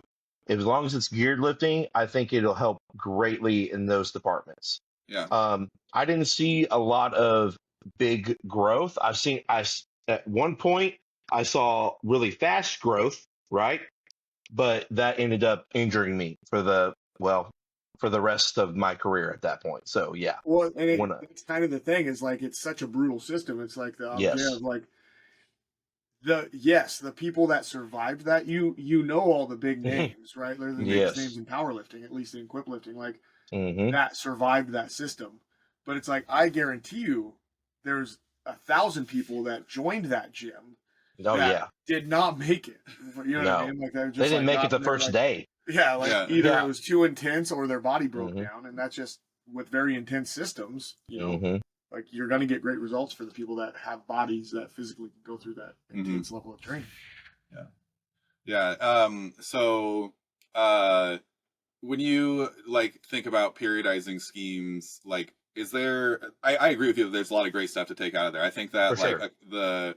I do think that there's great uses for like accommodative resistance. What do Hmm. they call it? Compensatory acceleration, right? Where you're Yep. trying to move through it as fast as you can. I think that's a great Yes. idea. I think that's the big value out of like Hmm. velocity based training is that it keeps you Absolutely. trying hard, right? Because Hmm. trying hard is like number one. Yeah, and you could do sub maximal weight and then Right. also add the accommodating resistance to help at the top more than Yeah. beating your joints down at the bottom of the lift, basically. So, Yeah. I mean, So. there's great take backs. You know what I mean? There's great Mhm. things that you could take away, but yeah, it's So, but now, like that, you've got your career to look back on. Like, if you were like, hey, I'm gonna pick a system to raise an athlete in, like, what kind of periodization strategy do you think is the closest to what you would like to do? linear Yeah, me all too. day. It's just proven. It's just proven time and time again that you are adding weight to that bar slowly up until, like you just said, Hmm. until it's time to basically max out. Yeah, And the fact that you are doing that, it's going to make you stronger. And I yeah, think the fact that you can be a little bit more specific, like I said, like young lifters, I think don't need to be off a straight bar. They need to be on a straight bar and just doing more of that lift to get better at that lift. I don't want, you could go all day and get into like deep thoughts and different things and adding, oh, you need this, you need that. And at the end of the day, you just need to get either strong or better and stronger at squatting, benching, and deadlifting. There's no ifs, ands, or buts. If you're doing powerlifting, you need to get better at those lifts, especially if you haven't been doing it for a while.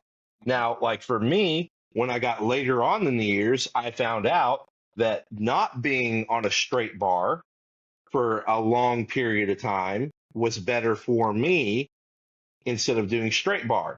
But a guy that's squatting 500 pounds, they need to be on a straight bar for a long time, in my opinion. yeah, They yeah, need yeah. to Unless get you're a better hundred at and it. ten pound lifter, right? Yeah, Like, well, yeah, exactly, yeah, yes.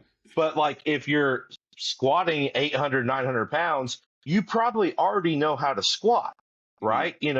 So then you need to be doing more specific things like SSB squats, literally my favorite accessory movement or secondary movement or even just period of a squat that I think could help take those even bigger numbers bigger, right? Now, even for an off season, for a younger lifter or a lifter that's not that well developed, an SSB bar could work great, right? But again, like you were saying, when we're going through those peaks and valleys and we're going up into the meet, we need to be more specific, period. Yeah. There doesn't need to be, I'm going to do 5 sets of 5 on a straight bar, then I'm going to make you do SSB pod squats and think that you're going to get better at low bar squatting. It's not going to work like that, right? Yeah. Yeah, then we're gonna do the yoke, and we're gonna do bands and chains, and If you are getting serious, it's probably a good idea to look for like pro level gyms. Yeah. Instead of going out and buying a bunch of specialty bars, unless you just have a bunch of income. But hey, as long as you got a lot of money, whatever. Yeah, there's probably a gym at least remotely close to you that you could for sure program that in. Like, okay, I'll go up there once or twice a month, and that's where I'll do these exercises. And they're more than, I mean, then you're going to introduce yourself to higher level coaches, higher level athletes. And, Yeah.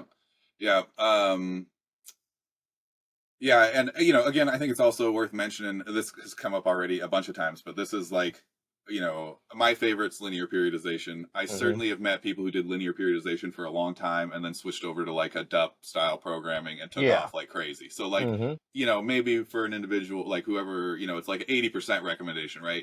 Like there might be, you might get somebody who's been doing linear forever and they've been doing it right and they aren't making progress anymore. And it's like, okay, well, maybe we do try something different. But yeah. Part of that might not be the linear. Part of that might just be the new. Where it's like, weightlifting does get dull. You know what I mean? Oh yeah. Oh my God. Good. And right. Like so, just coming in and being like, oh, this is brand new. I like it. Just makes them, just because Logan was squatted 800 for a double today doesn't mean like that was actually hard work. It might have felt hard because he's fucking like 800 for 2 again. Awesome. 900 times I've done this. But a lot of people probably fall into that where it's like, I feel like I'm working real hard, but like systematically, I'm not actually pushing myself to the growth level where that might really be nice to switch it up after years of like doing the same thing. Like, holy crap, this is a whole new way of lifting. And now I'm invigorated. I'm excited to go to the gym. It is a developmental sport, right? So like you taking a span to do conjugate didn't, make it so that, doing linear afterwards wasn't going to be useful. Right? Like, yes. No, 100%. Yes. So if you spend 6 months or a year doing a different strategy, what do you think is a good framework for like how long somebody should be on whatever their periodization plan is? Like, because we see people program hop a lot, right? They do a 6 week and then a 6 week and then a 6 week and they don't get anywhere, right? So like, what do we like? So I can better understand the question. How long until what, right? Like, are we 8 weeks out from a meet and then this what we got to do, or are we talking about like maybe a couple months out from the meet? Like you're planning like what's the term they use for it? Like a macro cycle. Like you're planning a year or you're planning 6 months. Like, Like how long should you give linear periodization before you change gears, or how long should you give conjugate before you change gears, or DUP? I don't know if conjugate's a great example. Well, for me, right, this is like how I would be running something, or even scratch that. I'll do a client of mine, right? We're not gonna be, if we're like 6 months out from a meet or whatever we have planned, right, or a max out session or something like that. We're doing a very slow phase up until an actual linear periodization. We're probably gonna do like off season work, not really sticking to a straight bar all that much. Right, because I'm working different things and different methods up until we get to we're gonna peak out for this meet. Linear for me is more of short and sweet, rather than long term, if that makes any sense, right? So like the first 2 to 3 months before we hit the halfway mark, right? We're not gonna be doing no more or no heavier than like a 3x3 or maybe even a 2x2. At 80 plus to 90-ish% maybe. And then we're going to back down, do a different specialty bar maybe, work different avenues, more GPP style. I like your conditioning to be better. So when we go to a meet, you're not going to get fatigued from nothing. It could be, because anything can happen in a meet, right? You could have fast warm-ups. You could be a little bit behind on something and you're not there. If we're like, I wouldn't say cardiovascularly ready. I'm not going to try to say that, right? More of we're conditioned enough to handle anything that's going to go on at this meet. We'll be ready for it. Yeah. Yeah, that conditioning part's big. Just like yesterday, we had a high school meet down in North Beach, and the rack 2 of my girls were on. it just so happened that like everybody else on the rack was taking the same weights. Mm-hmm. So there was no exchange of weights.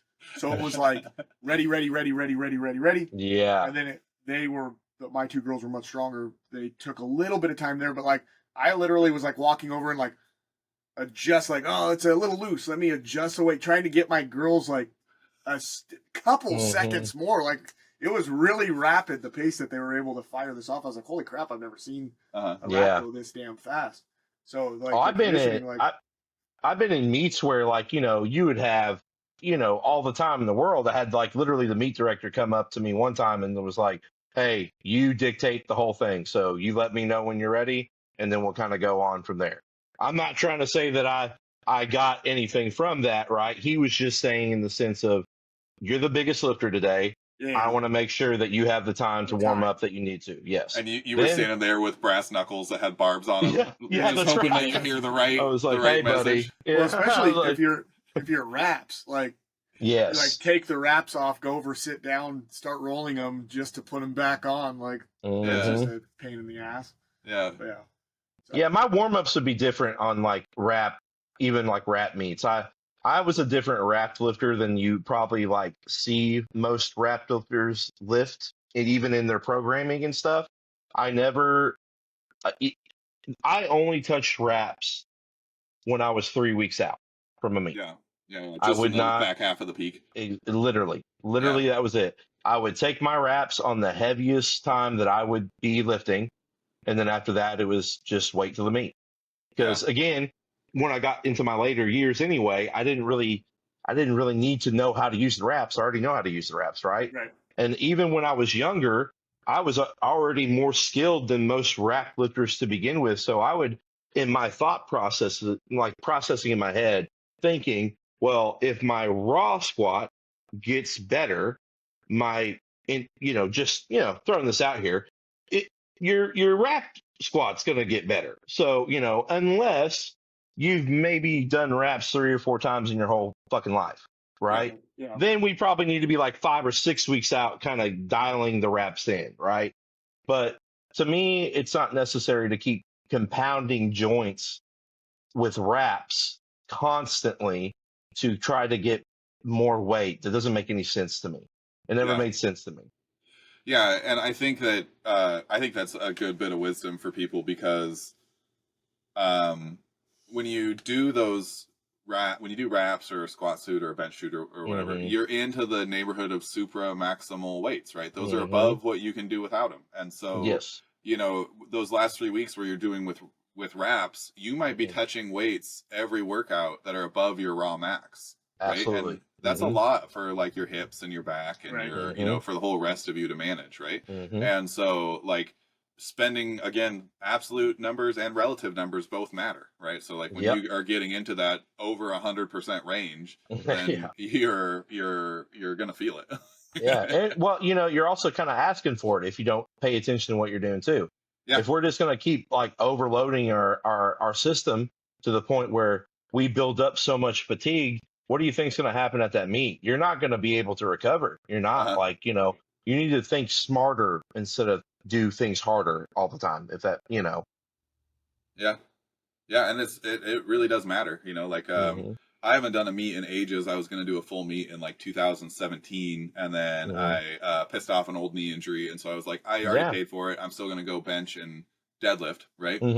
But my knee hurt bad enough that I couldn't drive on the bench press, and the bars that I was used to benching on were really noodly, right? So like we had really nice Olympic bars at the gym that I was training at.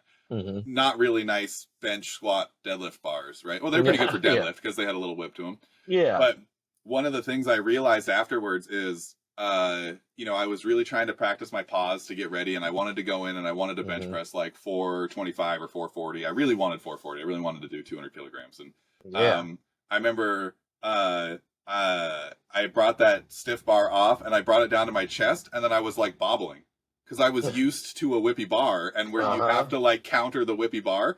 And so I'm sitting there like bobbling at the bottom, and I'm just waiting for my bench call, and I'm sitting there like 8, 10, 12 seconds, it felt like. I'm sure it wasn't that long, but eventually the guy, I think, gave me mercy and let me press it. And then he told me afterwards, he was like, what the never stopped yeah, moving. yeah, what the fuck is that, man? What are you doing? And I was like, I don't know. I never I don't know what's going on. Yeah, and so I tried to be better on the next one, but he still made me pause for a long time, even though I was trying to not do that. And No, yeah.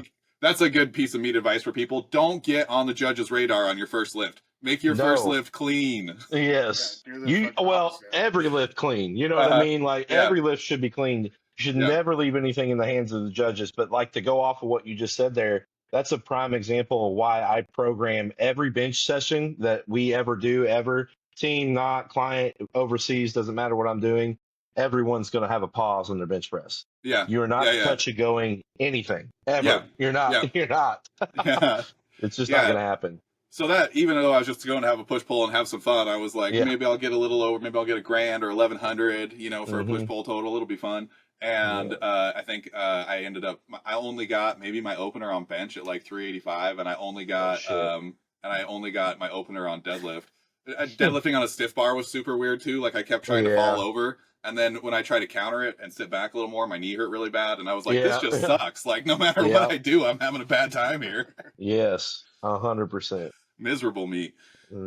Why did I start talking about miserable meats? I've completely lost my train of thought now. You're good. I forgot to. I'm right there with you. Yeah, I'm just gonna put this out there. We started this. We were like, this is gonna be such a focused fucking. Yeah. It's gonna be so focused. We're following a path. It's pretty wide. It's pretty wide. It's a wide path, but we're going down the right. Yeah. Okay. We're on the right. How long was it to get from your first reel at 1,500 to like what you felt like was, like a really like competitive or elite set of numbers? Like everybody kind of has a number in their mind, like.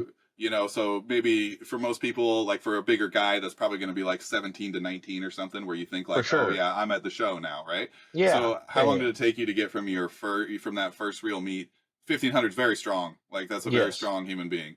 And it is funny to, like we talked in the last episode about the scale of being very strong, right? Oh like, A lot of people don't realize they lose context. 1,500 is a very, very, very, very, very strong person. Right. 2,300. Is 800 pounds more, right? A little bit different. A little bit different. But I would say like when I got to that, when I went from like 15 to I hit like 17 something. When I hit like an elite, I was like 275. That was like my elite total in my weight class for the competition that I was doing or the federation that I was in. So it was about 2 years before I hit that. So it went kind of fast actually to get to that point. But that was just because I figured out more to do, more to work on, how to better program, how to better peak, how to better organize my hypertrophy work to help the certain lifts. It just got better. So just smarter training. Yes, basically that's all it was. It wasn't me getting, I would say, dramatically stronger. It was more or less like I focused better on the programming. Yeah. I mean, and technique helped too. Better technique. Yeah, I think that there's a lot of like when you think about like what is good or bad programming, a lot of that really just comes from doing it. Like, that's really what it is. Like that's really what it is. I told the story last time. I've told it a bunch of times, but like when I started, I thought I had a great handle on what programming was because I had so much access to so many good resources, and I was like, I'll read it all. I'll be great. Missed the very critical bit of, you taking an inactive video game addict 17-year-old who's never really done anything and is now trying to do, Yeah, you can't just go this plus this plus this plus this like that. Yes, that would be it. That's the fucking perfect program, but you still have a human. There's a human that's got to do that shit, and they only have a week to do it before they restart it. Yeah, so I think there's a really big part of that that's experiential. Like, I know that for me, like my big learning, like the big chunks of learning, like are really easy to condense. Like one was like take deloads, just don't go hard all the time, every day. The other was do real volume work. Like those two have been probably like the principal. The other things I did well already. I already show up and try hard. right? Yeah, there you go. And Yeah. so like Mhm. those other lessons, there are other lessons to learn. Those aren't the only lessons, but Yeah. those were the two that I needed. Like, do you Yeah. feel like in that 2 years that you figured out what a lesson or two was that you needed? Yeah, it was definitely the deloading too Hmm. for me. It was taking the right steps. I like deloads every 4 weeks usually is when I Okay. like to deload. That's what I felt that my body responded to the best, basically. And that's kind of how I call them blocks. So every 4 weeks was a block for me. I would change things up every 4 to 5 weeks, basically.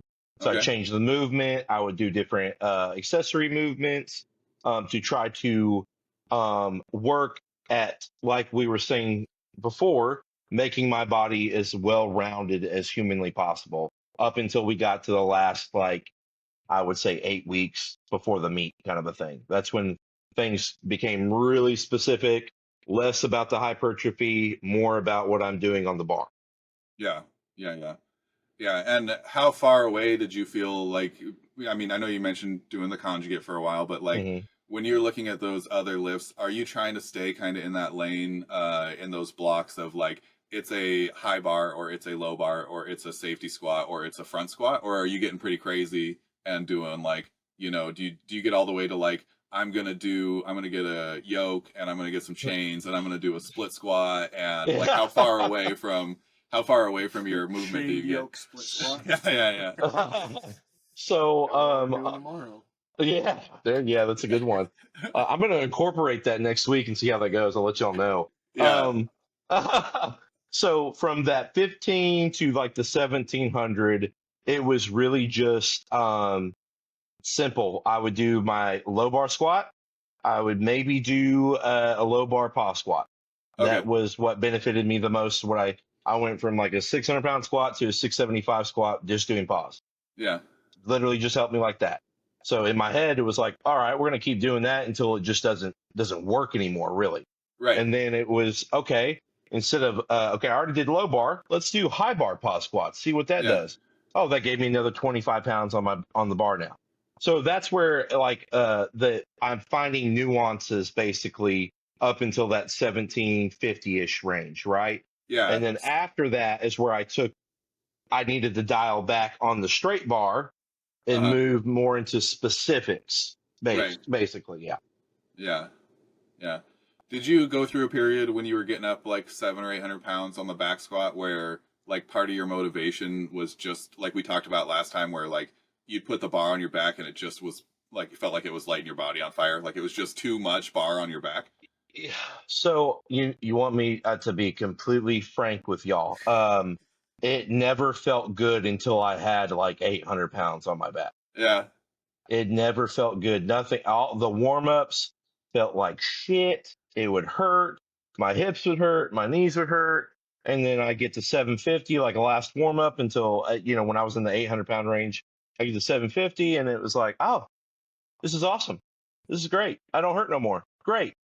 So I don't know what that was. The motivation that I was crazy. So that I would just be in there because I'm nuts, man. It's not because I wouldn't even say like I love powerlifting, but I had problems. So that's why I kept doing what I was doing. So that's the simplest way I can answer that one. So Yeah. Yeah. Yeah, I would almost guess that if you took the top level of people from anything, not Uh-huh. even athletics, mhm. anything, if they're the top humans, they'd probably have similar. Yeah. I only feel good when I'm functioning at full fucking steam. Yep, Hmm. I don't want to have a absolutely. conversation with a normal human, Nope. and I think I have some problems. And Yep. you guys, you probably do. Like that's, Yeah. you know. Oh, I do. Oh, I do. I fully admit it. You don't even you don't have to sugarcoat it. I got problems, brother. Yeah, I Yeah. got problems. But Yeah. that's, I think, to get to that level, like you said right there, you have to have, I wouldn't say you have to have like some traumatic event or anything like that going on in your life. You just have to be a very motivated person and just be a little bit crazy. Just be a Yeah. little, and maybe a little bit stupid too, at the same time. That's all. It's funny. For a moment I was going to take offense to the idea that you need to be a little bit stupid, and then I remember having like walkout competitions, like how much weight could we walk out? Look I remember out. one time, me and a buddy were trying to walk out. We're in a rack, and we've got the safety set like just 4 inches below where the bar is gonna be, which is like 12 inches below where the bar should be, because we got That's great. literally all the weight stacked on, and then we're hanging it off of bands. Like we got like 1,100 pounds, and we're like, can we walk out 1,100 pounds? That's great, man. Yeah, you got to be stupid. Yeah. You gotta be No. Yeah. You got to be a little stupid, man. Was that on the old gray partial squat rack? Yeah. Yeah. Oh, I remember that thing. Yeah. Oh man, the stories that I have for y'all on that one. I used to do this exact same crap. It would be me and my buddy. Well, Oh yeah, yeah, shit. Me and hopefully my it was there. I don't know if y'all heard of him, but his name's Daniel Diaz. He was a really good buddy of mine. Yeah. No shit. Um, yeah, and we would do that exact same thing that you're saying. We would put the rack as high as we possibly could, Uh-huh. and I'll be like, "You're gonna do 6? I'm gonna do 7. Fuck you! Yeah. I'm gonna walk this out." Like, and I'm just like shaking the entire time. I can't function. Like, I don't even know what that was helping. It wasn't helping Yeah. anything, but Yeah, I got a good buddy Ted who introduced me to partials on that rack, and he's like, this is what we're doing. And so I was like, okay. And at the time, so he went to IPF Junior Worlds when he was my gosh. Okay. 22 Yeah. or whatever, right? Whenever at the kind of the high end of wherever the juniors ends. And he was a very good lifter, right? And at the time, I think he was like, flirting with a 700-pound squat as like a 240-pound guy. So very, very, very strong. And he was like, you want to really bring your squat up, do some partials. And I was like, okay, let's do it. And Yeah. at the time, I think I squatted like 5 plates, 495, but not 500 kind of thing. Yeah. And so he was 200 pounds stronger than me or whatever. And so we went over to that rack and we were walking him out. And I remember it was going okay until we got to like 800 pounds, and then I took the weight out and I could like feel the discs in my back being like, Oh yeah. no.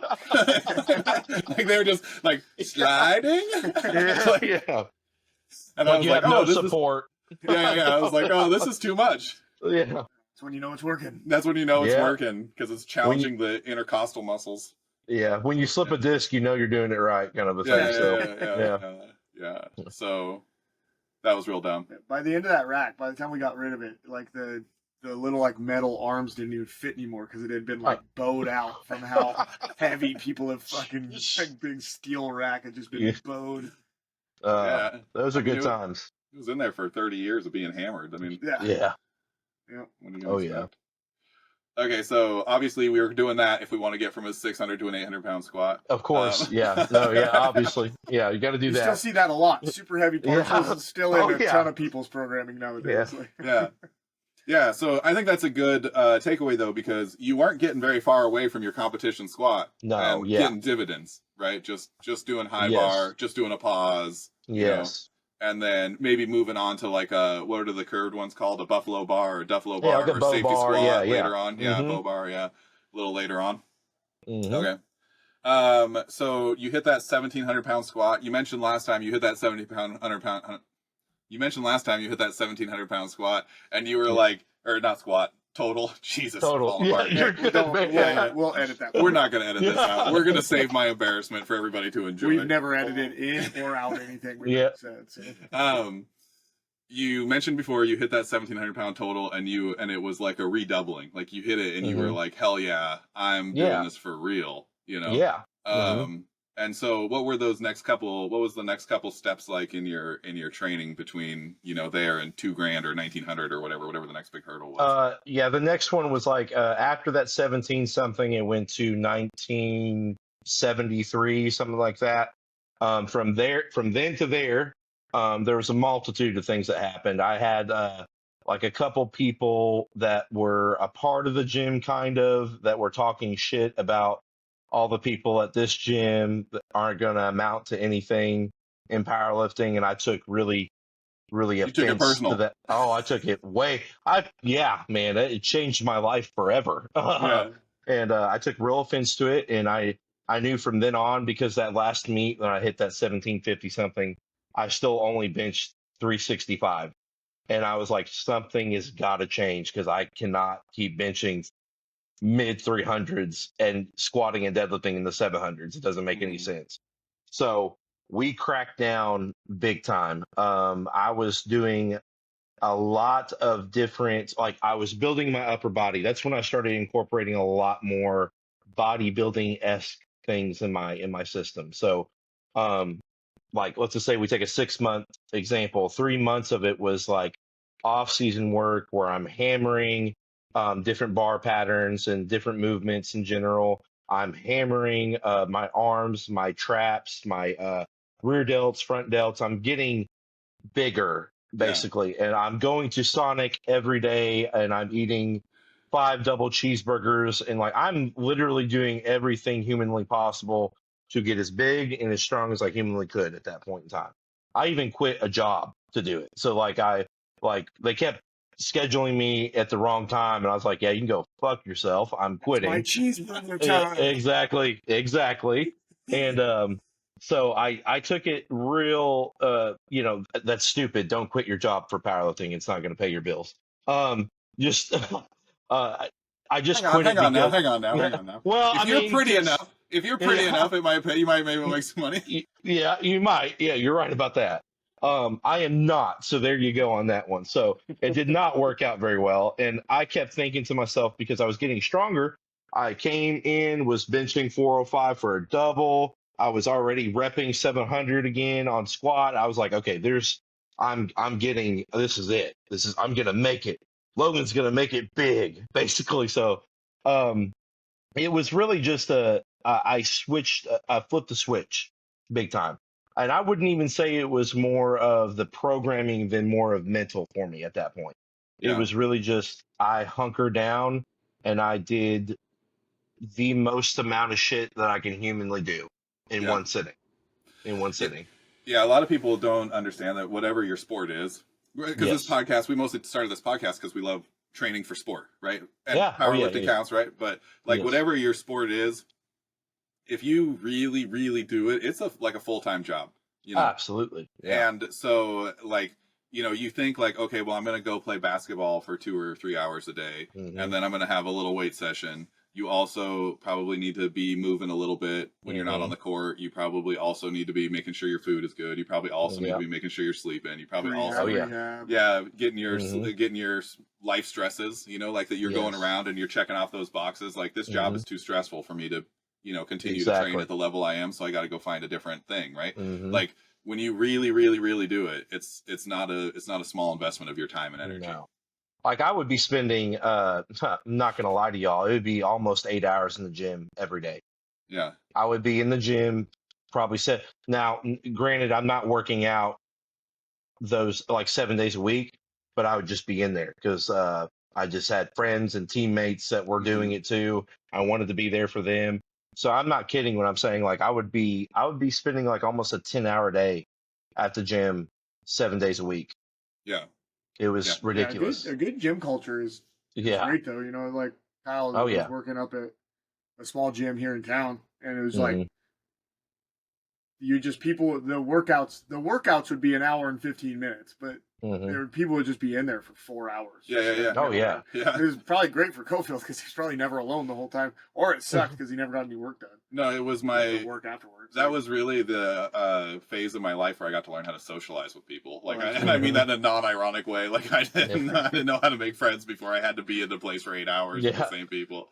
And you get a lot of Absolutely. people like, who work at home or they just have a job and they live alone or whatever, and they come to the gym and hang out for like 3 or 4 hours. Right. They just Hmm. want to chat, hang out, have some Yep. human contact. And I got very lucky. They were all good people. Like Yeah. I never had anybody who hung out at the gym who I was like, oh my God, this guy's here and I have to talk to them again. Like, thankfully for me, they were all really wonderful. So like That's that was good. never an issue. But like, I had a couple. Yeah. Yeah, I had a couple. But yeah, for the most part, it was good people for me too. yeah, yeah. And it's been 15 years since I was there. So maybe I'm looking back with rose-colored glasses. But Yeah. Yeah. you know, yeah, yeah. So it's a big, big time investment. Um, so I mean, I've noticed like there's a lot of different mentalities in terms of like how long a workout should take you. Like there's people who are like, if you're in Hmm. the gym for more than 45 minutes, you're wasting your life. And then Hmm. there's, like I'm on the other end of that. Like I'll stretch out a workout as long as you want to. If I can have 5 or 6 hours in the weight room, I'll make it take 5 Yeah, or 6 hours, no problem. absolutely. You know, Yeah, me I'm going to too. take a couple 20-minute breaks and have a Snickers bar, and Yeah. you know, I think the big thing there, and I could be wrong, but like for you, I lived with you. You don't take the next set until you feel yeah, until I'm like, ready. I'm ready to go. Yeah, But to like, I really feel like the 45-minute thing that comes way more out of like people trying to make money and program for Oh yeah. clients. yeah, Because it's Or- so much fucking easier to sell 45 minutes than Yeah. it is. Mhm. All right, well, you're not going to take this next squat until it's like, dude, I have a family. I can't be here for 2.5 Yeah. hours because most humans aren't going to do that. So like that's not great for most of the population. That's terrible advice. yeah. You know what it's Absolutely. good for, though. You know what it's good for? Games. Gains.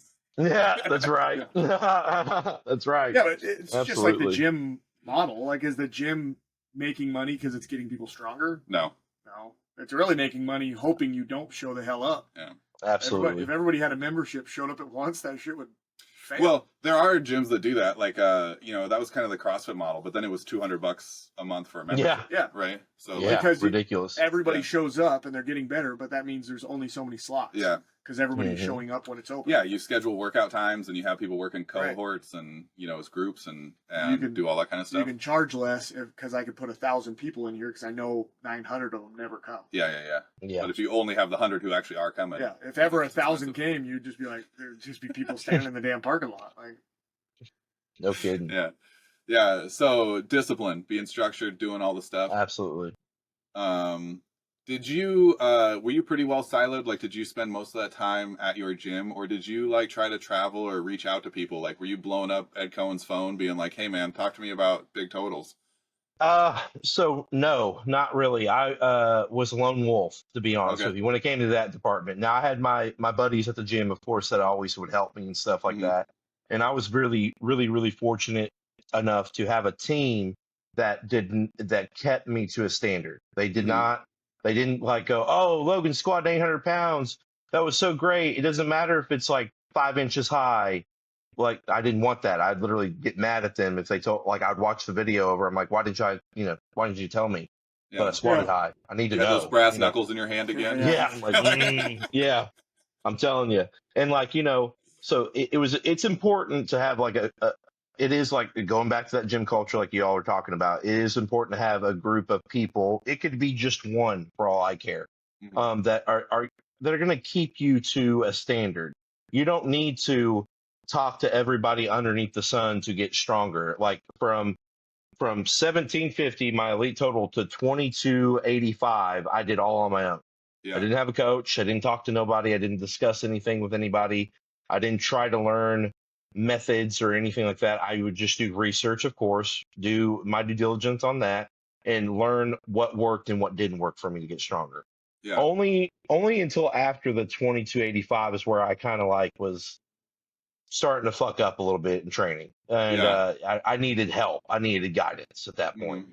because it was weights that I couldn't even imagine at that point that I was getting underneath. So Yeah. Yeah. It's always a weird thing when you write yourself a program and you're like, I'm supposed to do how much for how many? Like, yeah, no, Right? exactly, exactly. And then you get a coach that kind of knows what they're doing. You're like, that's all I'm doing. That's great. That's awesome. Like, Yeah. heck yeah, But yeah. Heck yeah. Okay. So, is there anything that was like you felt like it was a really important lesson, like between, like in that phase, I guess, if that was one giant block of like, I'm doing it for real, I'm doing it on my own. You Yeah. mentioned doing the research, studying the game. That's obviously Mhm. super valuable. Was there Absolutely. anything else that you feel like looking back on it, I wouldn't have made it if I hadn't realized that I should have been doing this? Man, there was nothing specific besides all I could say. Like I hate like rebuttaling this back and back and back, but it stands true to me, and this is what it worked for me. I was different up here. Mhm. I don't know how to explain that to y'all. I don't think I was doing anything different than most people were to get stronger.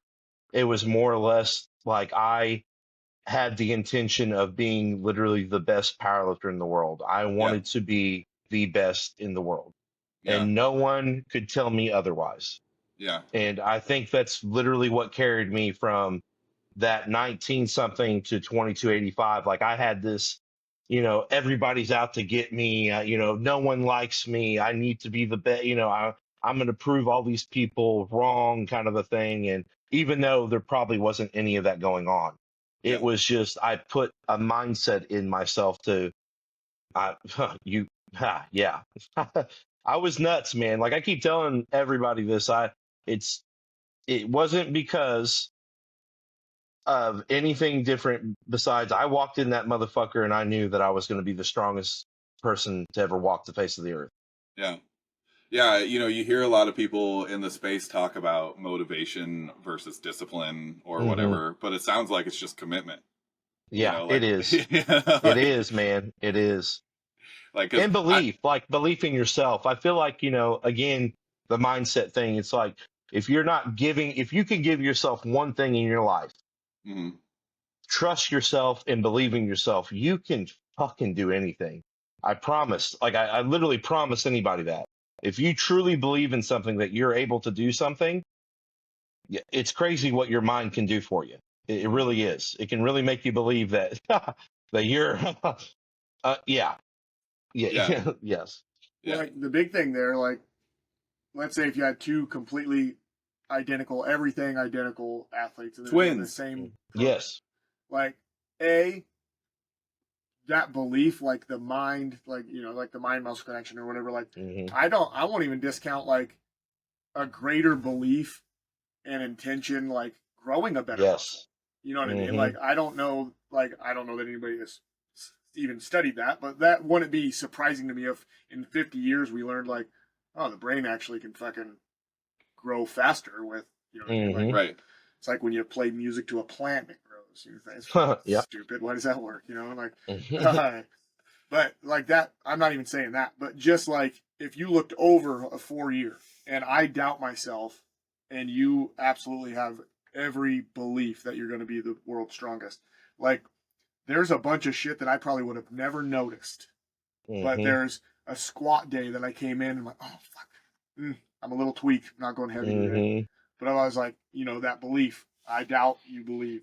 And I bet you if you added that shit in, my diet, oh, fuck that. I don't want to have Hmm. my seventh cheeseburger today. That shit Yeah. sucks. Well, yep. But that's what some people don't understand. Like, I've never even went that extreme, but in college, I wanted to get bigger.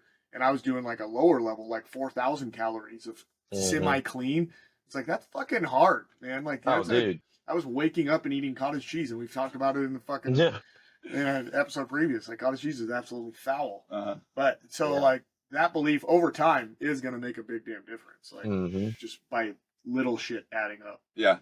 I think it's also like I think it's great that that was your secret sauce because a lot of people expect that it's going to be something different, like that they're going to flip Yeah. over a Yeah. rock and they're going to find some solution. Yeah. Oh, You know, yeah. The secret like was Well, time and yes. belief Yeah. yeah, Yep. and doing I mean, squat, bench, and deadlift. yeah, yes, you could even say like you could take this for example. You could sit here and say and do and take and whatever it might be, right? If you do not have the mindset of I'm going to be the fucking best at this, mhm, you're 9 times out of 10 you're probably not going to be yeah, unless you give yourself your all. You are like devoting yourself to yourself, if that makes sense. And a lot of people can't do that because you would say that's selfish, right?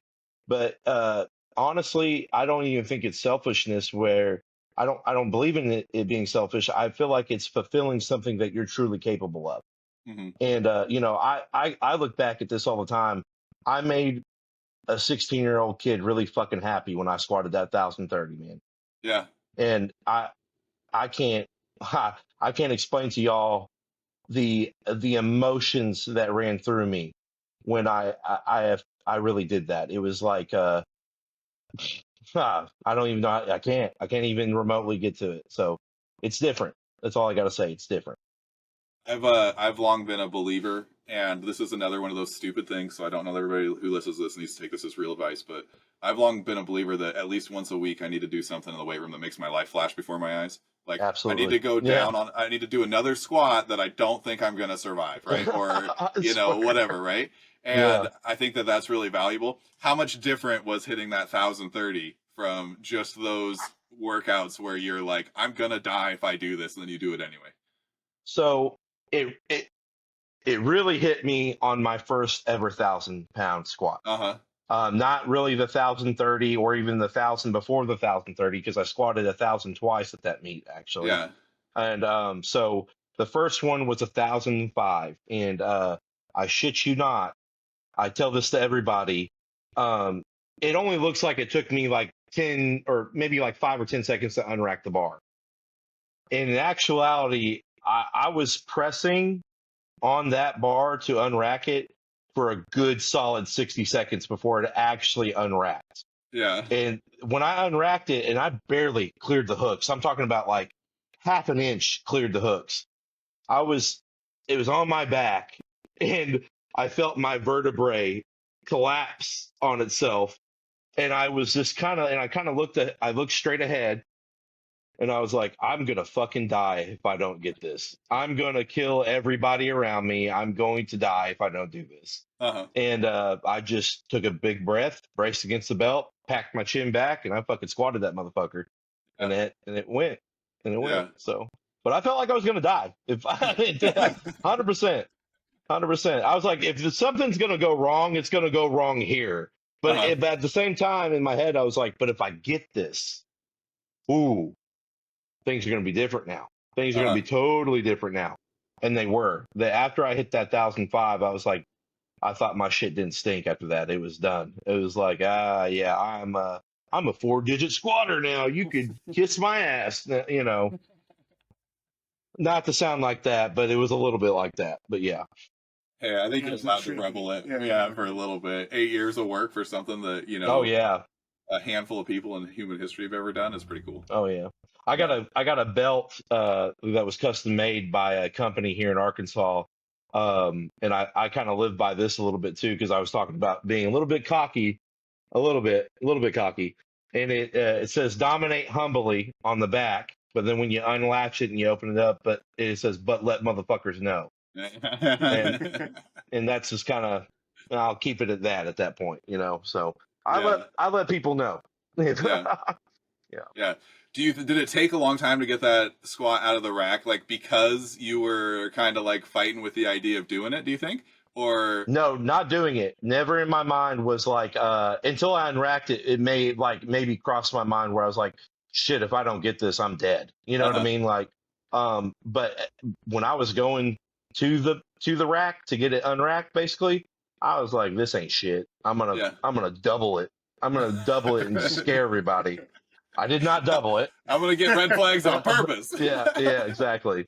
I mean, if you look, I don't know if I sent it to y'all or not, but if you look back at it, I probably could have doubled it. How fast it moved, it was pretty smooth. But it's not necessary. You know what I mean? It wasn't necessary at the time. Yeah, you were in a meet. All right, we got to get Monroe's random answer. Oh yeah, because we're gonna run into the end of the show. We're gonna have a Logan part 3 on here. We got 2 hours already. Like, people watch this show for 12 minutes. But all right, so this is what I came up with. Favorite lift. It can't be a competition lift, and why? Okay. So you got to pick, and like it could be favorite because it's the best. Like you're like, dude, it just does so much good shit for me. I have a favorite. I got to pick already. Yeah. I almost never do it. I've done one round of training just because I said I wanted to do it. It was stupid and it was the best thing ever. But it's a Zerker deadlift from the floor. So you get your elbows under the bar when it's still on the floor. Yeah. Man, you want to talk about like, I don't know, man, like feeling. I was like, too fat for that. Well, I have to pull my, like, as the lift starts, because I'm like grinding my forearms to get the bar into the crook, and so like it's not pretty. It's super gross, but something no one else should probably be. Yeah, don't do it. Don't do it. I'm saying right now, don't do it. Yeah, don't do it. But like you get in there and you feel like, you know, I don't know, like a daddy long legs or something. Like your limbs don't make any sense anymore. It's ridiculous what you're trying to do. And then when you start pulling, there's nothing about it that feels like sane or right or normal. Yeah. I can hardly grab a bar doing a deadlift without rounding the back. Yeah, oh yeah, everything. I'm not getting. You're just like you can't talk about having an ergonomic position when you're trying to do that. Like that's the dumbest one. I see a lot of people talking about they're like Zerker deadlift PR and they pick it up like normal with their hands. I'm like, you're not even doing it right. You're supposed to pick it up with your elbows. You know, rest it on their knees, right, and then get their elbows under and stand up. That's a lot of fun too. But like for whatever reason, that one like in the very, I know that I can't do it. I know that it'll end up causing me problems. I know that it's stupid, but man, is that ever a feeling? Fans of the show, if you remember how many times Kyle's been hurt. All of them. I've been hurt all of the times. This is why. Yeah. I'm stupid. Logan, you got one? So, I would say it doesn't got to be as weird as that. No, no. Like rear delt flies. I could say a lot of them, right? You know what I mean? That probably impacted really good, even though it's not a competition lift. But I would say the one that like I've seen the most dramatic growth in a lift because of it is a banded it's like a banded a banded pin press. Okay. So yeah, I know that's like conjugate, so out of the ballpark of everything right there, but I don't know what it was, but I gained like 50 pounds on my bitch because of it. Nice. In like maybe 2 or 3 months of doing it. Is that a pin press where you're setting it like at pressing position? No. So or like an elevated, partial? Elevated, probably maybe 2 inches above where I would say the hardest part of the lift is for me. Okay. And then I would put a fuck ton of band tension. We're talking about like 200-300 pounds of band tension. And then I'd throw like 225 on there on top of it. Yeah. Again, you know, talking about having some variety in your training career, Mm-hmm. I loved doing bands and chains. Like they're not a big part of my regular training, but they're a ton of fun. No, yeah, they're super fun. And super fun. You can do chains, especially like a stupid amount of chain. Like if you put like 60 pounds of chain on or something, or 100 pounds of chain on. The way it sounds in your ears while you're lifting weights is like that's something that you can't replicate as like an experience. You know, and then like you're sitting there going, "Oh shit, it's just constantly moving." I love that. That's fun. Yeah, it's a good time. Try it out sometime. I do. Yeah, I will. Yeah, for sure. Yeah. A lot of the stuff I do, I wouldn't recommend trying, but that one. I'll do it. Absolutely. We're about 50-50. All right. Do you want to talk a little bit? I mean, before we go, because we're already, 2 hours in, but do you want to talk a little bit about like what your let's plug your coaching. Like, what's your programming look like for your people? Because I feel like we got to I feel. Do you feel like the 2335 or the 2355 was a bigger day for you, or do you feel like that 1005 was like the top of the mountain? You know what I mean? Well, I mean, I would say just because of the sheer impact that it did on me, the 1030 after I got that in my most recent competition or best competition I've done in wraps, that 1030 really impacted me mentally the most for sure. Yeah. And I wouldn't say it's not really physical. It was all mental at that point. It was just overwhelming. I was very emotional. After the lift, I was already kind of crying a little bit, not even going to lie. Then I had a buddy of mine come over there and said something about my dad. I lost my dad at a young age. And so he came over there and he's like, he was here. He saw you. And I was like, you motherfucker. And I cried even harder after that. It was pretty emotional, to say the least, because like I said before, it just impacted my life so much. I made a 16-year-old kid really happy that day. Yeah. And, a lot of people don't get the privilege to say that. So, How do you know, like when you got off the rack, you said you were already crying. Were you crying or had you just compressed liquid out of your face? I don't even know. You might have just shot liquid out of your eyeballs. I was definitely crying. It was just overwhelming. It was so overwhelming. It just a lot of things that I knew I was capable of finally came to fruition. It came, it was like, oh shit, I am good at this. I'm one of the best squatters in the world now. I could say that, happily. I'm one of the top ranking in my weight class all time in the world. It really cemented me. I could talk about my sleeve meet all I want. That was a big impact. I became number 2 all time when I did it. It was super cool. But something about having 4 digits on your back, man. Yeah. It's just unreal. It's funny when you hit those check marks and like, did you have any experience of like, oh, okay, I did it. Like there's been a few times in my training career where like it was almost hard for me to go back to the weight room the next day because like I did something that Oh, turned out was really important to me and I didn't realize it. Like that was the goal yeah. that I was working towards, and then I had to kind of shift gears and find something else to be excited about to get back to the gym. So so to go off of that, after that 1,000 pound squat, training started to get really hard after Hmm. that. I kind of felt like I achieved everything I wanted to achieve in lifting. Things in my mind started to get a little bit harder going to the gym. It wasn't as motivating anymore. That's when I had that little where I stopped for a full year of training. Then I tried to come back, but I ended up doing boxing instead. And then after the boxing, like I said, I came back and I looked at the deadlift bar and I was like, yeah, that's my home. That's really my home. It took a lot of time just to get out of that funk. I had a funk for a while after that 1,000 pound squat, Yeah. but it was still good for me. It was still a really big impact. I'll never regret that day. That was the best Yeah. day of my life. One of Yeah. the best days of my life. I think Sorry. those like post like my wife's listening. Yeah, yeah, yeah. Yes, sir. I think those post, post like whenever you accomplish whatever you want to do, those valleys that come Hmm. afterwards, I think that they're important because I think that that's, you talked about that mindset piece was what drove you for a lot of it, what drove a Hmm. lot of your progress. And Oh yeah. I don't know that it's always healthy to have that or to hold on to it. Like I think No, probably yeah, getting there was probably good for you. Like having that slump absolutely. afterwards was a necessary part of Oh, reframing, like who am I as a person and what am I doing with exactly. my life? It was like 1,000 pound, or literally it was like 1,000 pounds came off my shoulders. You know Yeah. what I mean? Like Yeah. a breath of fresh air. It was like, oh, all the shit I've been through, have done, have sacrificed to get to this point finally happened. And Yeah. then it was like, what do I do? Who am Uh-huh. I? What's going on? You know what I mean? Like a lot of just weird mental things. Yeah. Yeah. I get it. Yeah. All right. Well, let's plug your coaching a little bit. Let's talk a little bit about what you want. Yeah. What do you want to do for people before we get out of here? Because we got just a few minutes left, probably. Man, what I want to do is, like I said, I want to help as many people as humanly possible. And a lot of my coaching is not really just centered about the programming. It is about your mental. It's about who you are, what you want to become, and how serious you are as a lifter.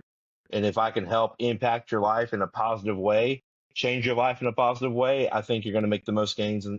Well, you're going to make the most gains, in my opinion, ever. Yeah. So, like I said, I really believe it doesn't really matter. Well, in a sense, it doesn't really matter what you're programmed, right? It's your attention and what you're doing in the gym that's actually going to create something special. Yeah. Passionate about execution. Yes, yes. Yeah. Yeah. Yeah, and I think like all the programming advice you've given in this one and the last one was all solid. Like, I mean, I know that Hmm. I don't have any world records or haven't coached any Yeah, world record athletes, so I don't yeah. know how much my opinion matters. But like, No, you yeah. haven't said a single thing in either of the shows where I was like, "Well, that's weird," you know? Yeah, no, yeah. Yeah, and Well, I feel yeah. and nowadays I just feel like everything swung so ridiculously around like the 2000s. I feel like, and Hmm. then all of the top guys, it's coming back to just being like it's pretty much common sense. Yeah, it's It's Oh, meat and yeah. potatoes training. intelligent training over time. You're gonna meet your potential. Like, Yeah, I think you Yes. probably have the most space to like provide value and improve on working on like those mental aspects of it and stuff. I mean, Absolutely. that's something I've talked about a lot with my early training. I cost myself college scholarships and all kinds of things by doing too much, too often, for too Hmm. long, right? And Absolutely. I was not a coachable athlete. I still am not a Oh, coachable yeah. athlete. I still think I'm smarter than everybody else, and I know what the best things are to do. And so, Oh, like, yeah. I have to like when somebody's telling me something, I have to like check myself and like try to listen. Yeah. And that cost me huge in my sport career. So like Hmm. those mental game increments are probably significantly more valuable, Oh, dude. than If the I than would the have dropped the programming. ego at 1973, I would have probably been a 26, 27 pound, a 2,700 pound totaler by now. You know what I mean? Right. Like if I would have dropped the ego, because at that point you couldn't tell me nothing. Like I Uh-huh. was, oh my God, I was like, I was Yeah. it. I was Yeah. it. Yeah. Yeah. And it And just got worse when I yeah. got better. And Yeah. if you're a talented athlete, like this is another thing, trying to like be humble and be honest about stuff. But like my deadlift will go up 20 pounds if I go push a wheelbarrow with a flat tire around. Like I don't Yeah. like Yeah. I don't like if you're talented and you're seeing success, that doesn't mean that you're doing something smart. It doesn't No. mean that you're Yes. making good choices. It doesn't mean that you're Hmm. past coaching, right? Like if you, if you're seeing like, hey, I'm seeing like regular growth, I'm 20 pounds stronger Hmm. every month or whatever, like, and your people are giving you advice, like good people are giving you good advice, Oh and yeah. you're like, oh no, I don't need to listen to that. You're probably making a mistake. You probably should Absolutely. be Yeah. rethinking how you're approaching those relationships and stuff. Oh, Yeah, nine if at any times point out in of time a 10. coach, if at any point in time a coach just stops talking to you, Hmm. like you should Yeah. fucking do some looking on the inside, We've like make sure Absolutely. that, like, I Yeah, need to make sure that I'm right here. we've had that Hmm. conversation. I've had athletes be like, "Oh, you don't like me very much," like on our power lifters, right? And I've been like, "I like you a lot. You're a great kid." And they're like, "But you don't ever Hmm. talk to me." And I'm like, "You don't ever take my advice. Like you just do it. Yeah. Yeah. Like, Yeah. like Yeah. what am I going to talk to you about? You know?" Oh And yeah. so, I've ran into a couple people like that for sure. A few yeah, people. Oh yeah. yeah. So like, be coachable, man. Be where your Oh feet are. yeah. Yeah. Absolutely. Hey, man, it was great having you on again. I really appreciate having you Yeah. on. Absolutely.